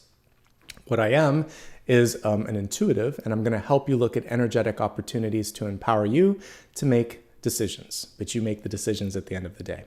Okay, as we look at your health card, we have the house coming through here, and it's reversed. Some of you, like me, may have been in a period, or may be in a period, where you're looking at your surroundings and thinking, do I feel settled? Do I feel at home? Now, being in a home and being at home is different. So feeling like you're at home could be the sense of community that we were talking about with the 10 of Cups. Do I feel supported and celebrated in this extracurricular activity, in this group of friends, in this job, in this neighborhood? That's just as much home as the walls around you, in many ways more so. So find the area where you feel most supported, comfortable, and sort of able to put down some roots, and that's going to be what can feed you in this next period of time. Some of you may be looking at the foundations in your life, because when we turn the house upside down, what we're focusing on is the foundation, not so much the roof and the other stuff. So I think this is the most important piece here. So in the body, the foundation would be the root chakra. So paying attention to security, looking at lower extremities from the base of the spine all the way down to your toes. So that part of your body when it comes to health, but in your life, do I feel safe in this relationship? Do I feel secure in this investment? Do I feel confident in myself? Because without the root and the trunk of the tree, everything's going to fall apart. So that's really what you're going to focus on, is safety, security, and grounding. And then looking at things in your life, really go to the root of the issue. So when you're looking at a building that you're going to live in, take a look in the garage, take a look at the foundation, ask about who lived there before, how old is it? Look at the history and the foundation of things in a job. Really look at it from top to bottom and sort of see, is there a morale issue there? How do they support people? Is there a retention issue? Again, the foundation, not just the leadership, not just the stock price on the NASDAQ or, whatever. You got to look at more than that. So that's the important thing, because foundation equals security equals happiness and growth and success and etc. But if the foundation is weak, it's a tower waiting to happen. So focus on the foundation in your body and in your life and in the activities around you. And secure and firm up what needs to be secured and firmed up. All right, specifically looking at the cards for additional messages around health and well-being, being honest with yourself. And, you know, we all need the reality check from time to time. So this can be the intention of wanting to do something for the betterment of your life, but you're not really following through on it. So just find someone in your life that can keep you accountable. And then there's that. When it comes to just generally with recovery, the Seven of Pentacles can say that you're not 100% recovered yet, like 70%. So for me, for instance, I still have some pain in my foot. It's going to take a long time for the bone to fully continue forming and healing, but it's safe enough to walk on and I'm fine. But probably until this summer and maybe even one full year from the incident, it's going to take time for that bone to heal. So recovery takes time. And so don't rush things when it comes to recovery, whatever kind of recovery that is, financial, health, or emotional, one step at a time. These two, again, are cousins. Both of them tend to do or say they're going to do more than they can do. So be realistic. For some of you, there's a power issue. This is mother-child or father and child. So there's this sort of paternal bond that is easing a bit. And so finding your fire and your power is going to be really important here. I am overdue and I'm going to take care of this for myself, but taking care of your eyes or looking at something that hasn't been working in your mind, body, or spirit and saying, I need help with this, because this can be trying to sweep something under the rug. And in this period of time, that's not going to serve or suit your highest good anymore. And then just emotional happiness and stability. So whatever you need to do to take care of that is going to be important. Finally, clean your house. Clean your house, clean your closets, get rid of junk, get rid of dust and cobwebs. A good, thorough cleaning, both scrubbing and smudging is going to be important. So I have an old video on smudging. You can look at that, but there's a lot of different ways you can energetically cleanse. So cleaning and energy cleaning, both going to be important in this period of time. All right. As we look at wealth, seeing beyond what's obvious and also realizing that as the high priestess, aka the seer, seeing is, I would say believing is seeing. And again, seeing beyond what's obvious is going to be the most important piece here. How interesting is it that she kind of has snakes around her? Could ostensibly be Medusa in this particular illustration. And Medusa has the ability to stop things like in their tracks.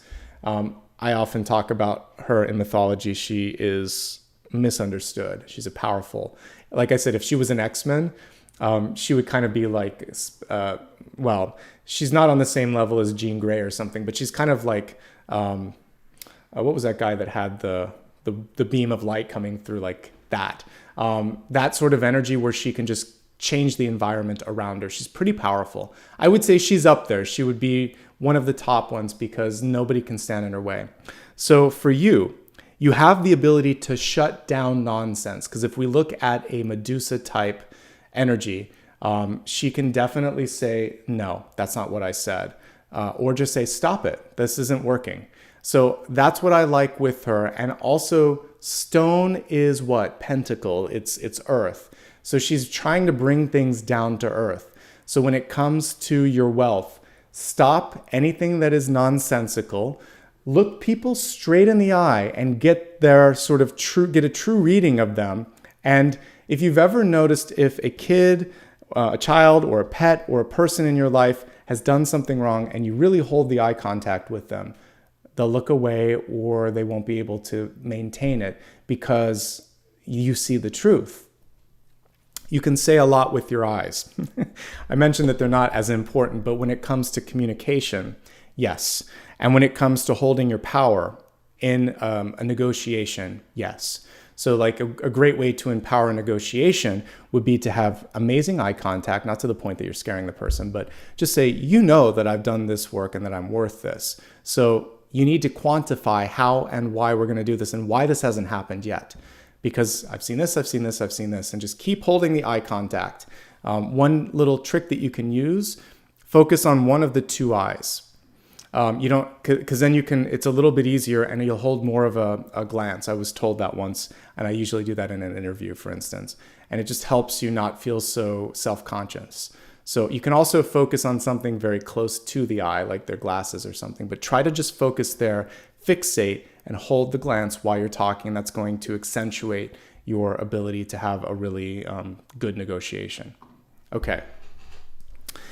Focusing now on just some general messages here around your wealth.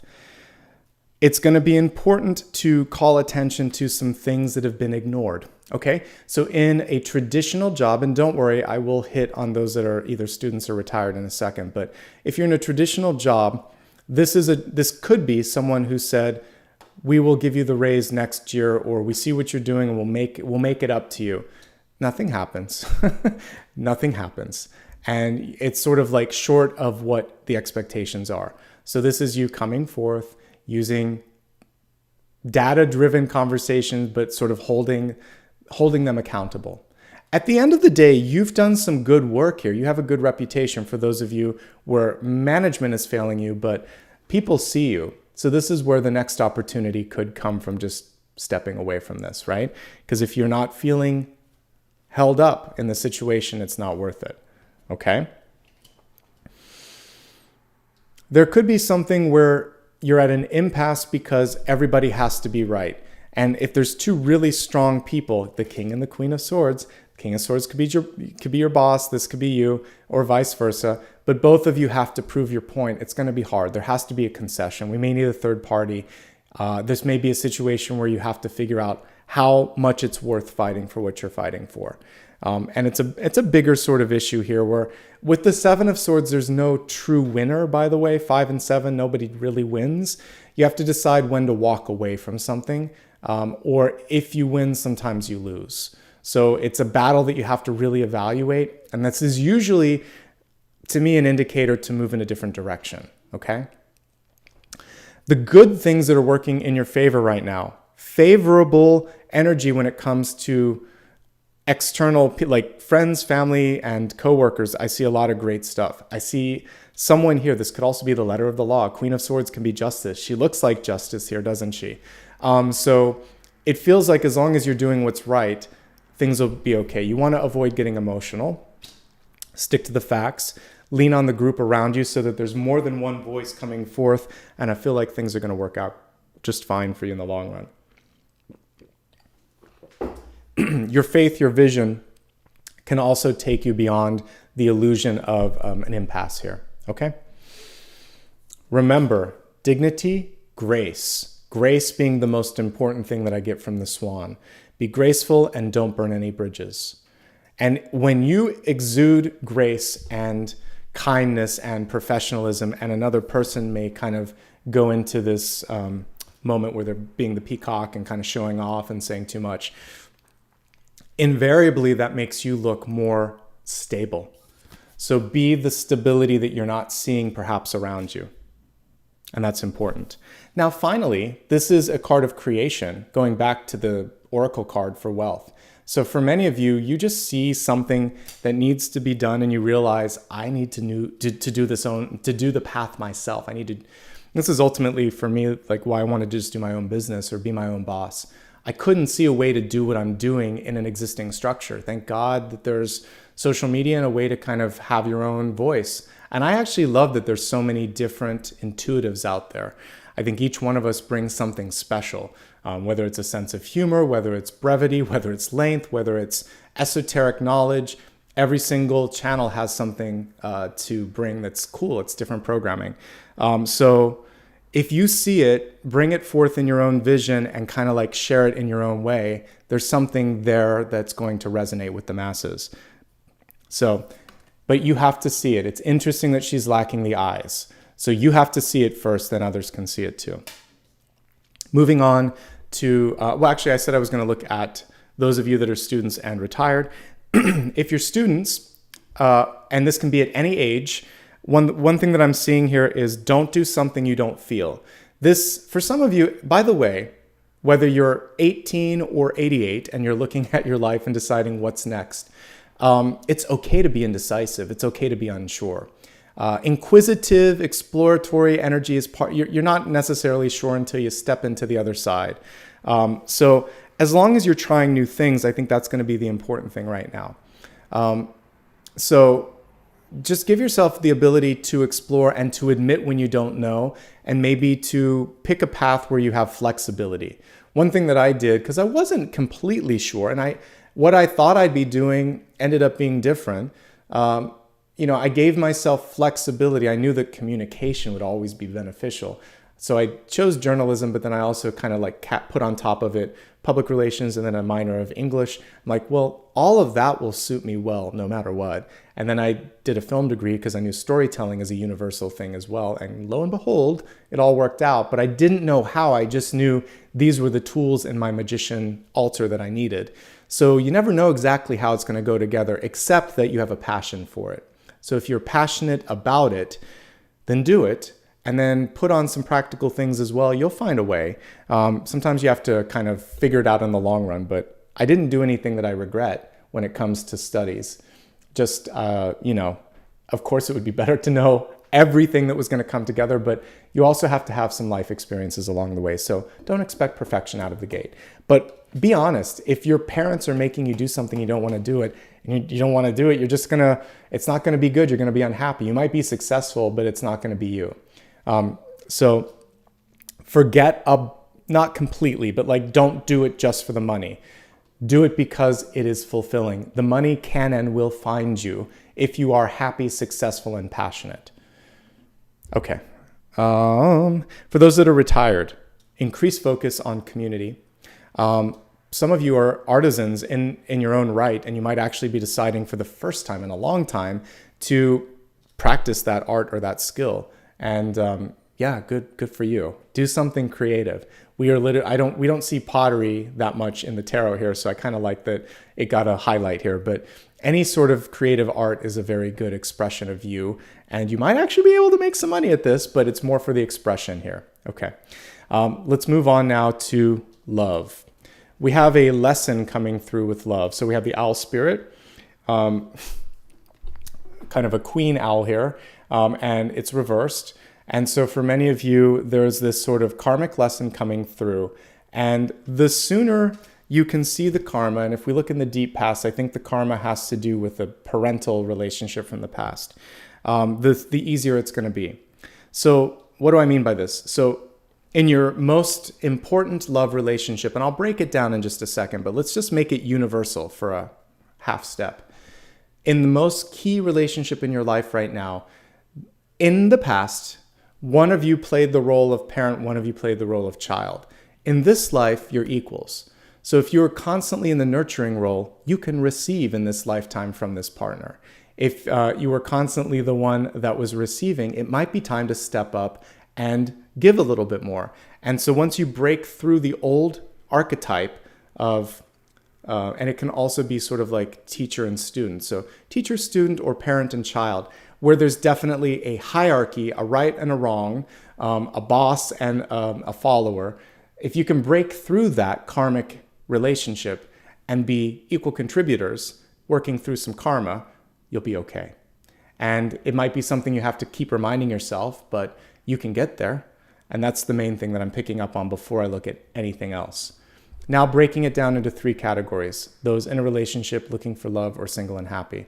And specifically, how is this going to help you with lighting your spark and kind of your dream? Okay, so the big thing that I'm seeing in existing relationships, this can, by the way, include your professional relationships. Is your partner honest, and are you honest with them? Dishonesty or omission of facts, which is still not telling everything, that's going to be the one thing that holds you back in this moment in time from accomplishing what you set out to do. So I know it sounds like it's easy, but it can be harder and more difficult, especially if there's pressure to be someone that you're not. These 3 cards, this is an illusion, this is pretending and ignoring, and this is for the express purpose of love and support. Because my parents expect this, because my community said I need to do this, because society doesn't see me in this role. And there's any number of things we could all place in that, whether it's to be a parent, whether it's to be married, whether it's, your sexuality, whether it's your job choice. There's so many judgments that are so ridiculous, by the way, on what we can or should be based on external biases. So be your authentic self and make sure that people around you can accept that. Because that's the biggest challenge here is, can you be your true self? Do they celebrate your true self? If not, the journeyman card here, the Eight of Cups, which is like stepping away, giving yourself time to grow and them to see you and miss you a little bit is important. Because without that, the Ten of Cups can never truly be the elevated Ten of Cups. And that's a sort of deep thing to look at, but that's the main thing right now. The other thing that I want to look at with this, okay, so for those in a loving relationship, there could be a disappointment going on in your environment. Someone just, there could have been like a family member that's getting in between you or kind of acting up a little bit, someone around you that's doing something they shouldn't and it needs to be addressed. You or your partner may be ignoring it, but it can't be ignored. So speaking up, standing up for one another is key. We also see the karmic energy coming through here. In the past, kind of separate, and we have this hierarchical thing. Instead of the little sun coming out here, now we see the two elevated and sort of celebrating this moment. So make it bigger than this person or the two of you. Make it sort of like, we're here together, we're celebrating this together. Remember that you're in it to win it. And there's two people here. It takes two to tango. It does feel like family and community and people around you, the optics are the big thing that are affecting the relationship right now.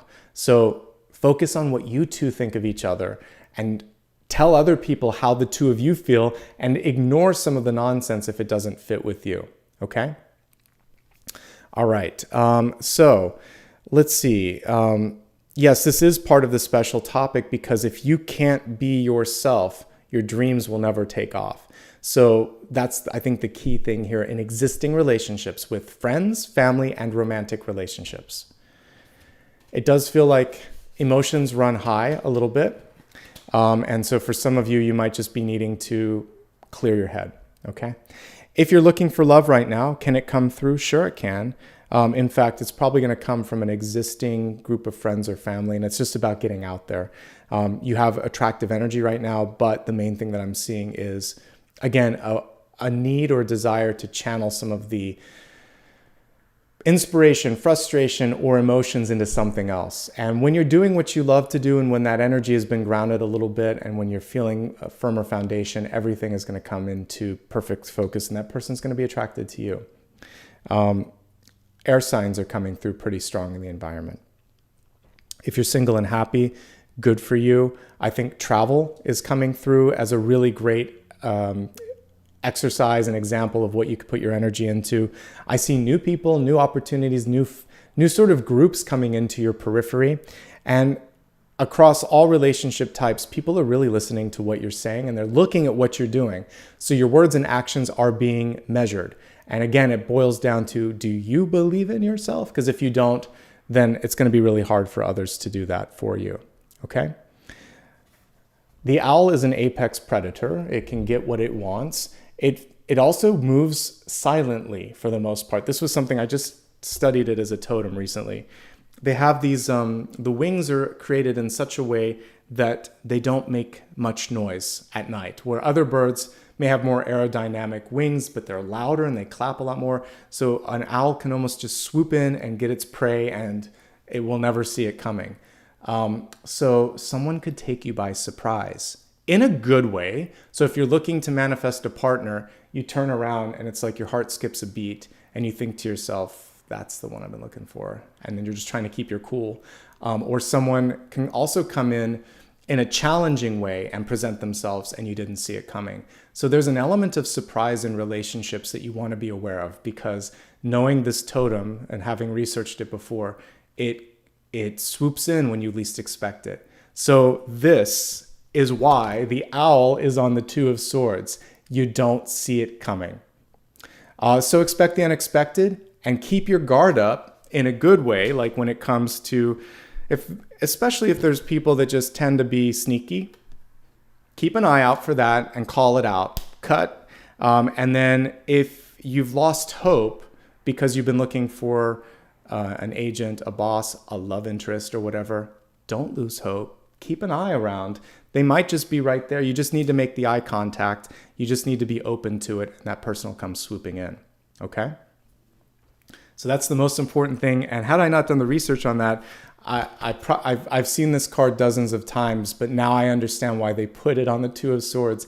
It is a very silent but deadly hunter. Just swoops in, and it has eyesight that is acclimated to seeing at nighttime. So it's quiet and it can see things and so it's looking for those little rodents scurrying around on the ground. So anyway, fun facts there. Let's focus now on your destiny card, which is malleable. This is something you can control. And this reminds me of the Hermit when I'm looking at it. She is shaking the tree here a little bit too. So this is about someone coming into your life, maybe trying to shake things up. So you might have an instigator, but this can also be you coming out of your hermit phase and saying, I have some things that I want to say. I've learned some stuff. I want to share it. I have a point of view.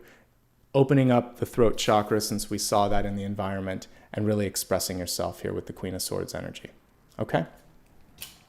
So let's do a quick mini summary, and then I'm going to pull a final card. And I don't know if we really need to look at viewers and readers' choice today. I may just do a reader's choice in the essence of kind of keeping this concise. So what I want to look at, I think that's what I'm going to do. I'm going to do a final card and reader's choice just to kind of help with the pacing here today. You can let me know on the post if you liked the fact that I just kind of just went with the flow instead. Okay, so sharpening all of this together to give you your takeaways for today. How can you ignite things in the year ahead? Well, one of the key things here is don't wait to be led to the solution. This is very much looking to a maternal, paternal force in your life to say what you need to do. And this is simply being the source. Literally, the sun is our source for energy, and it is the foundation that keeps the solar system together. It's the glue. Be your own glue. Be your own boss. Number one. Expect the unexpected and look in unexpected directions. You see things others don't see.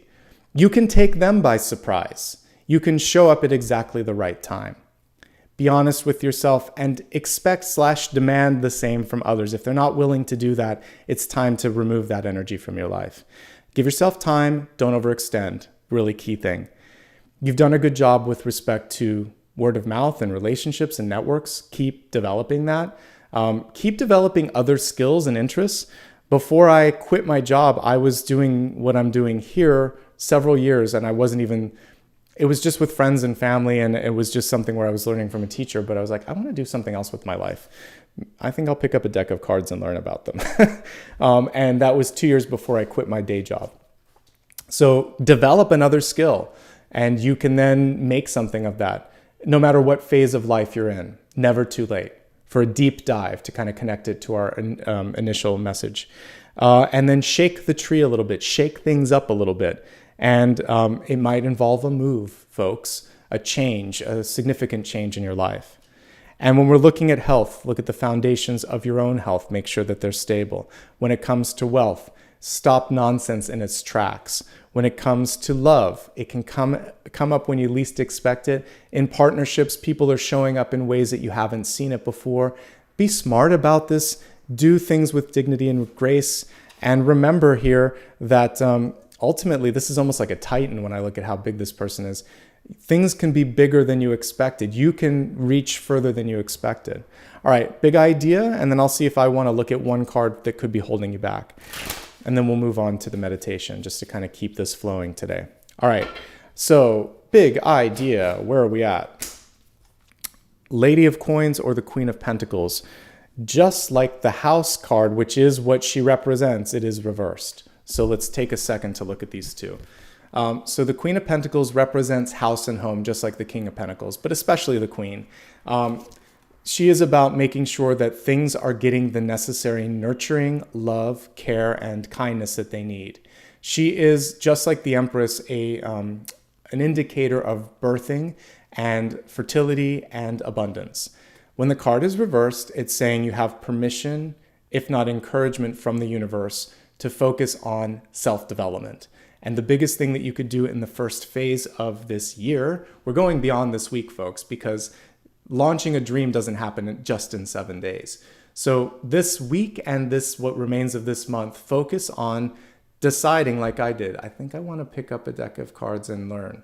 I think I'm going to go take some lessons from this person. I think I'm going to learn this for 3 months. Then I think I'm going to do more. I just kept doing one thing after another because at a certain point, there were so many requests. I thought, I guess I should put a website together. I guess I should make this a business. Maybe I should do this for YouTube. Maybe I just kept kind of like trying new things. And even after I've done it, I'm like, well, maybe I should change up the format. Maybe I should try this. I never stop exploring. You shouldn't either. So invest in yourself. You're the single best investment out there. All right. Ask for what it is that you need. If you don't have it, if you don't know it, learn it. Ask for it. Okay.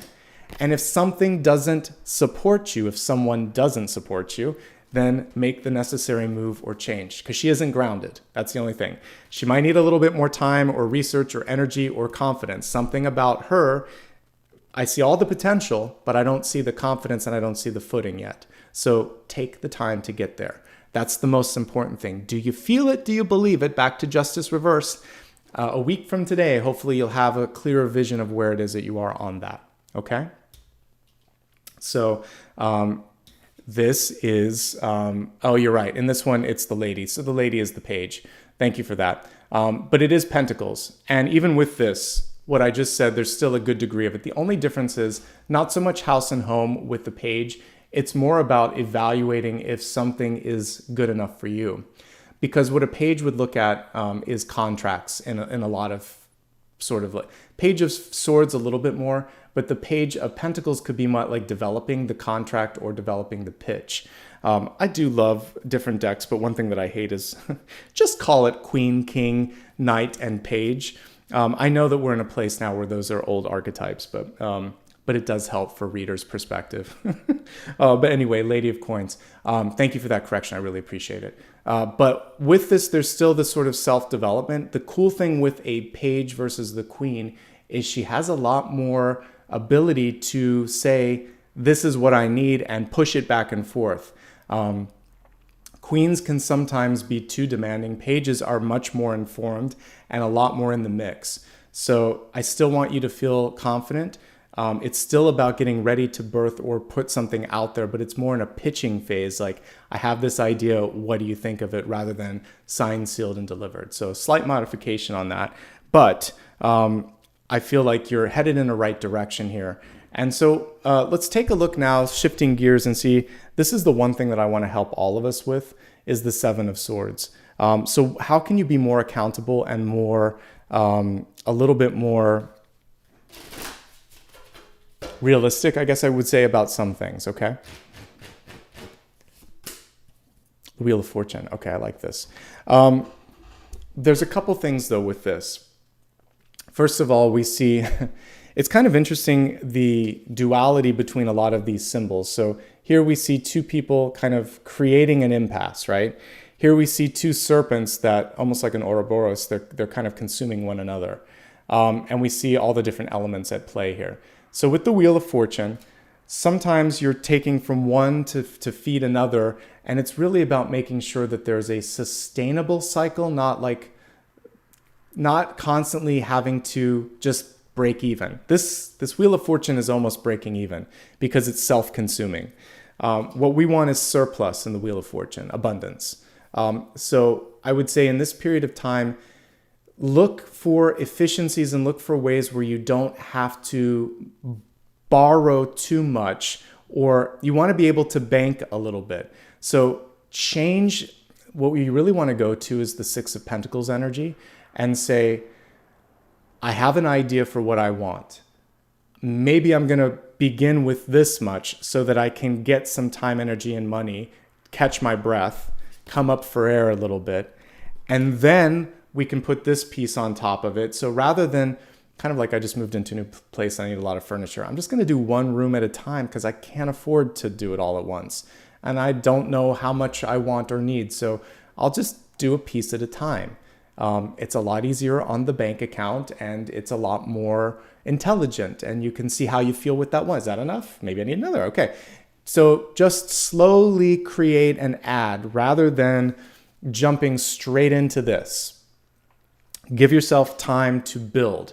And think of like a construction of a house. Foundations first, then a lot of times it's going to either be the metal or the concrete or the wood skeleton, then the drywall, then the windows, then the roofing. Like they build it in pieces, right? They're not going to put it all together at once, it'll just fall apart. So build it in that sort of sense. It's construction. You're not going to just get a prefab thing and put it down. So realistic energy when it comes to the construction phase and phasing out your diagram of your dream. What's the foundation? What are we putting on top of that? What's on top of that? How is that going to lead to the next thing? And by the way, that's exactly what we see in this card here. One building on the other, creating growth. So that will help you stay accountable and realistic. And if things aren't building in that way, or if you're trying to consume the whole thing at once, it's probably too much. Hopefully that helps. I hope it does. One last thing, and then we'll get into the meditation. Since I normally I'm doing 2 readers' choices here. I'm just going to take a look at the other tricky card, the Two of Swords, and then we're going to stop there. The Two of Swords also is just here saying who's taking control, who's in charge. So we actually see the Chariot from the opposite position here. And if you wait, someone else is going to move in that direction. So this is a case of early bird getting the worm here. So rather than waiting to be told what to do, rather than fighting and trying to get that person to see your point of view, you could get further, farther, faster, and be happier if you just go in a different direction. So ultimately, we even see a wheel of fortune almost like with the Chariot at the top. So this will be more fruitful than waiting for it to get handed to you or trying to prove who's right and who's wrong. Okay? So there you go. Hope you enjoyed that. We're going to move on to the final portion of today. So the next piece is going to be meditation, sound bath, and final card. Before I get into that, do me a favor, hit like and subscribe. Follow me on other social platforms if you get a chance. Remember, I do not do private readings and I don't have any plans to do that. So ignore anybody that reaches out to you. Let me know if there's any imposters out there as well. Thank you to anybody that's also given back. I appreciate it. For today's meditation, I think the one thing that I want to do is just open up the third eye, basically, and help you see beyond any sort of perceived limitations. So let's do that, and then I will look at your final card in just a moment. Final card, if you've never had this experience here on the collective, is basically my one question that you can kind of just ask me silently and I'll pull a card. So if you really have a burning question, I'll read the collective energy around that in just a moment. All right, close your eyes, please, if you will. Take a deep breath. Letting go of any fear, frustration, anxiety, doubt, or any existing thoughts. Just clear your head and imagine, if you will, that you're at the top of a hill and that a gentle breeze is blowing past you. And as it blows by you, you can see the trees gently moving. You can smell beautiful scents of springtime flowers. And magically, this breeze is able to move energy through your body. So allow the breeze to carry away any of the heavier energies that I just mentioned, and also allow it to clear the mental sort of energy that you might be holding on to. So if you find that your head is cluttered, there's a lot of thoughts, open it up to this energetic breeze that's going to move through the headspace and just allow it to get the cobwebs out, all of the worries out, all the concerns, and imagine that this beautiful, let's just see it as the blue sky above, this beautiful blue energy is going to fill up the entirety of your body so that you can be an amazing communicator, and so that there is space that you can bring new things into. So rather than feeling so constrained by the past, you're allowing yourself to be expansive, to be open, and to be very able and amazing at your communication skills when the time comes to communicate. So just breathe and allow for space to open up in your mind and in your body. And if there were any blocks before, they don't exist. Allowing your third eye to open up a bit, see what you can see when the space comes into your mind and into your body. And I'm going to play Singing Bowl for a minute or two, and then we'll take a look at your final question.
All right, take a few deep breaths.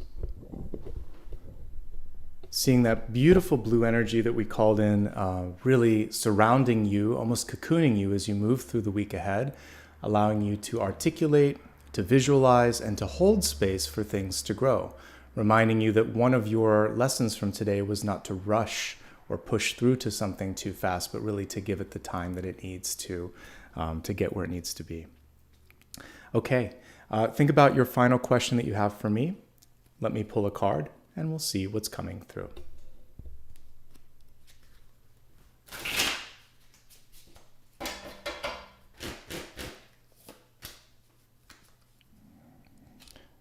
Okay, so we have the lovely Five of Wands here, and what I like about this illustration for the Five of Wands is that there's a central leader, and there's people, Six of Wands here, so this is success. So for this Six of Wands, it's focusing on the leadership here, and with the Six of Wands, a lot of times you're looking for the accolades, the other people, but I like that the focus is on this person coming in. Instead of riding in on a horse, they're riding in on a cloud. And this is about staying clear. We just talked about clearing out your vision, clearing out your energy, clearing out your foundations, and this is very much a part of this. We see people here, and we were talking about sparking and lighting that sort of spark of your dream. This is what it is, people that are coming forth and saying, yeah, let me help, or I really want to invest or support or get behind this because you've done the work, because you're doing what you believe in, right? It's beautiful. And by the way, it's the Six of Wands here. I just needed to uncross my eyes for a second and look closer at it. So the Six of Wands is success. I was focusing on the Five Wands first though. So what's cool about this though is we see the cooperative energy that doesn't always happen with the Five of Wands, and we see a leader stepping forth in the Six of Wands here. So I actually see both cards together in a unique way. And it's kind of interesting that he's riding in on a cloud instead of a horse. So it is about keeping a clear vision, being able to articulate that vision and continue moving forward. People will get behind that. This clarity and confidence is the one thing that you can really focus on this week and this year in general as well. So success, yes, victory, all of the above, okay? So I just want to say thank you to everybody for being present. I'm going to go quickly through the final piece here because I do have brunch plans, so I want to also keep this to the time limit. So let's see here very quickly. I just want to say welcome to the newest members. I think at the very beginning we had someone gift a few memberships, so I want to say thanks to those who gifted them. And I'm just going to quickly walk through all of the folks that have joined today or within the last 12 hours. So Sherry, Donna, Vanessa, the Empress, Eileen, and Carrie. Thank you for either joining or if you were gifted, welcome. Good to have all of you here. Let's take a quick thank you for all of the super stickers and super chats for today. And I appreciate all of you. Again, any mispronunciations, apologies in advance. I just want to say I appreciate your presence here. Okay, Yvette, Wendy, Color Me Happy, Cynthia, Esmeralda, Sarah, Ina Minor, Danny, Zanib, Lucy, Kim, Eileen, Linda J, April, Renita, Lori, EMX, Monica, Deborah, Bonnie, Amitabha, Carmen Dickinson, Jeannie, Dark Shadows, Sonette, Bonnie, Marushia, Goddess Love Guidance, Isabella, Cheryl, Robert, Lady Lux, and Valerie. Thank you so much. And I see a couple folks went above and beyond. Robert and Bonnie, thank you so much. Dark Shadows as well. Those really do help, and Eileen as well, because I'm going to be doing some deck purchasing. So I'm going to put those all directly towards some new and exciting decks for us in the couple of months here that are to come. So if I missed anybody or mispronounced any names, apologies. I know Dakota's been great about also calling out everybody. All right. Lots of love and light to all of you. A reminder, I put it in my header so you know the days that I'm live. I'm live every Sunday for the collective. Monday, Thursday, and Friday, I do the the monthly readings, and then I do daily ones, obviously, every day. So from my heart to yours, I wish you a fantastic week ahead, and thank you for the feedback. I'll be applying some of that as we get into the next month of readings. I want to look at it and figure out what works for me, and then I'll try some different things from day to day here. All right, take care, everyone, and have a great week ahead. Bye-bye.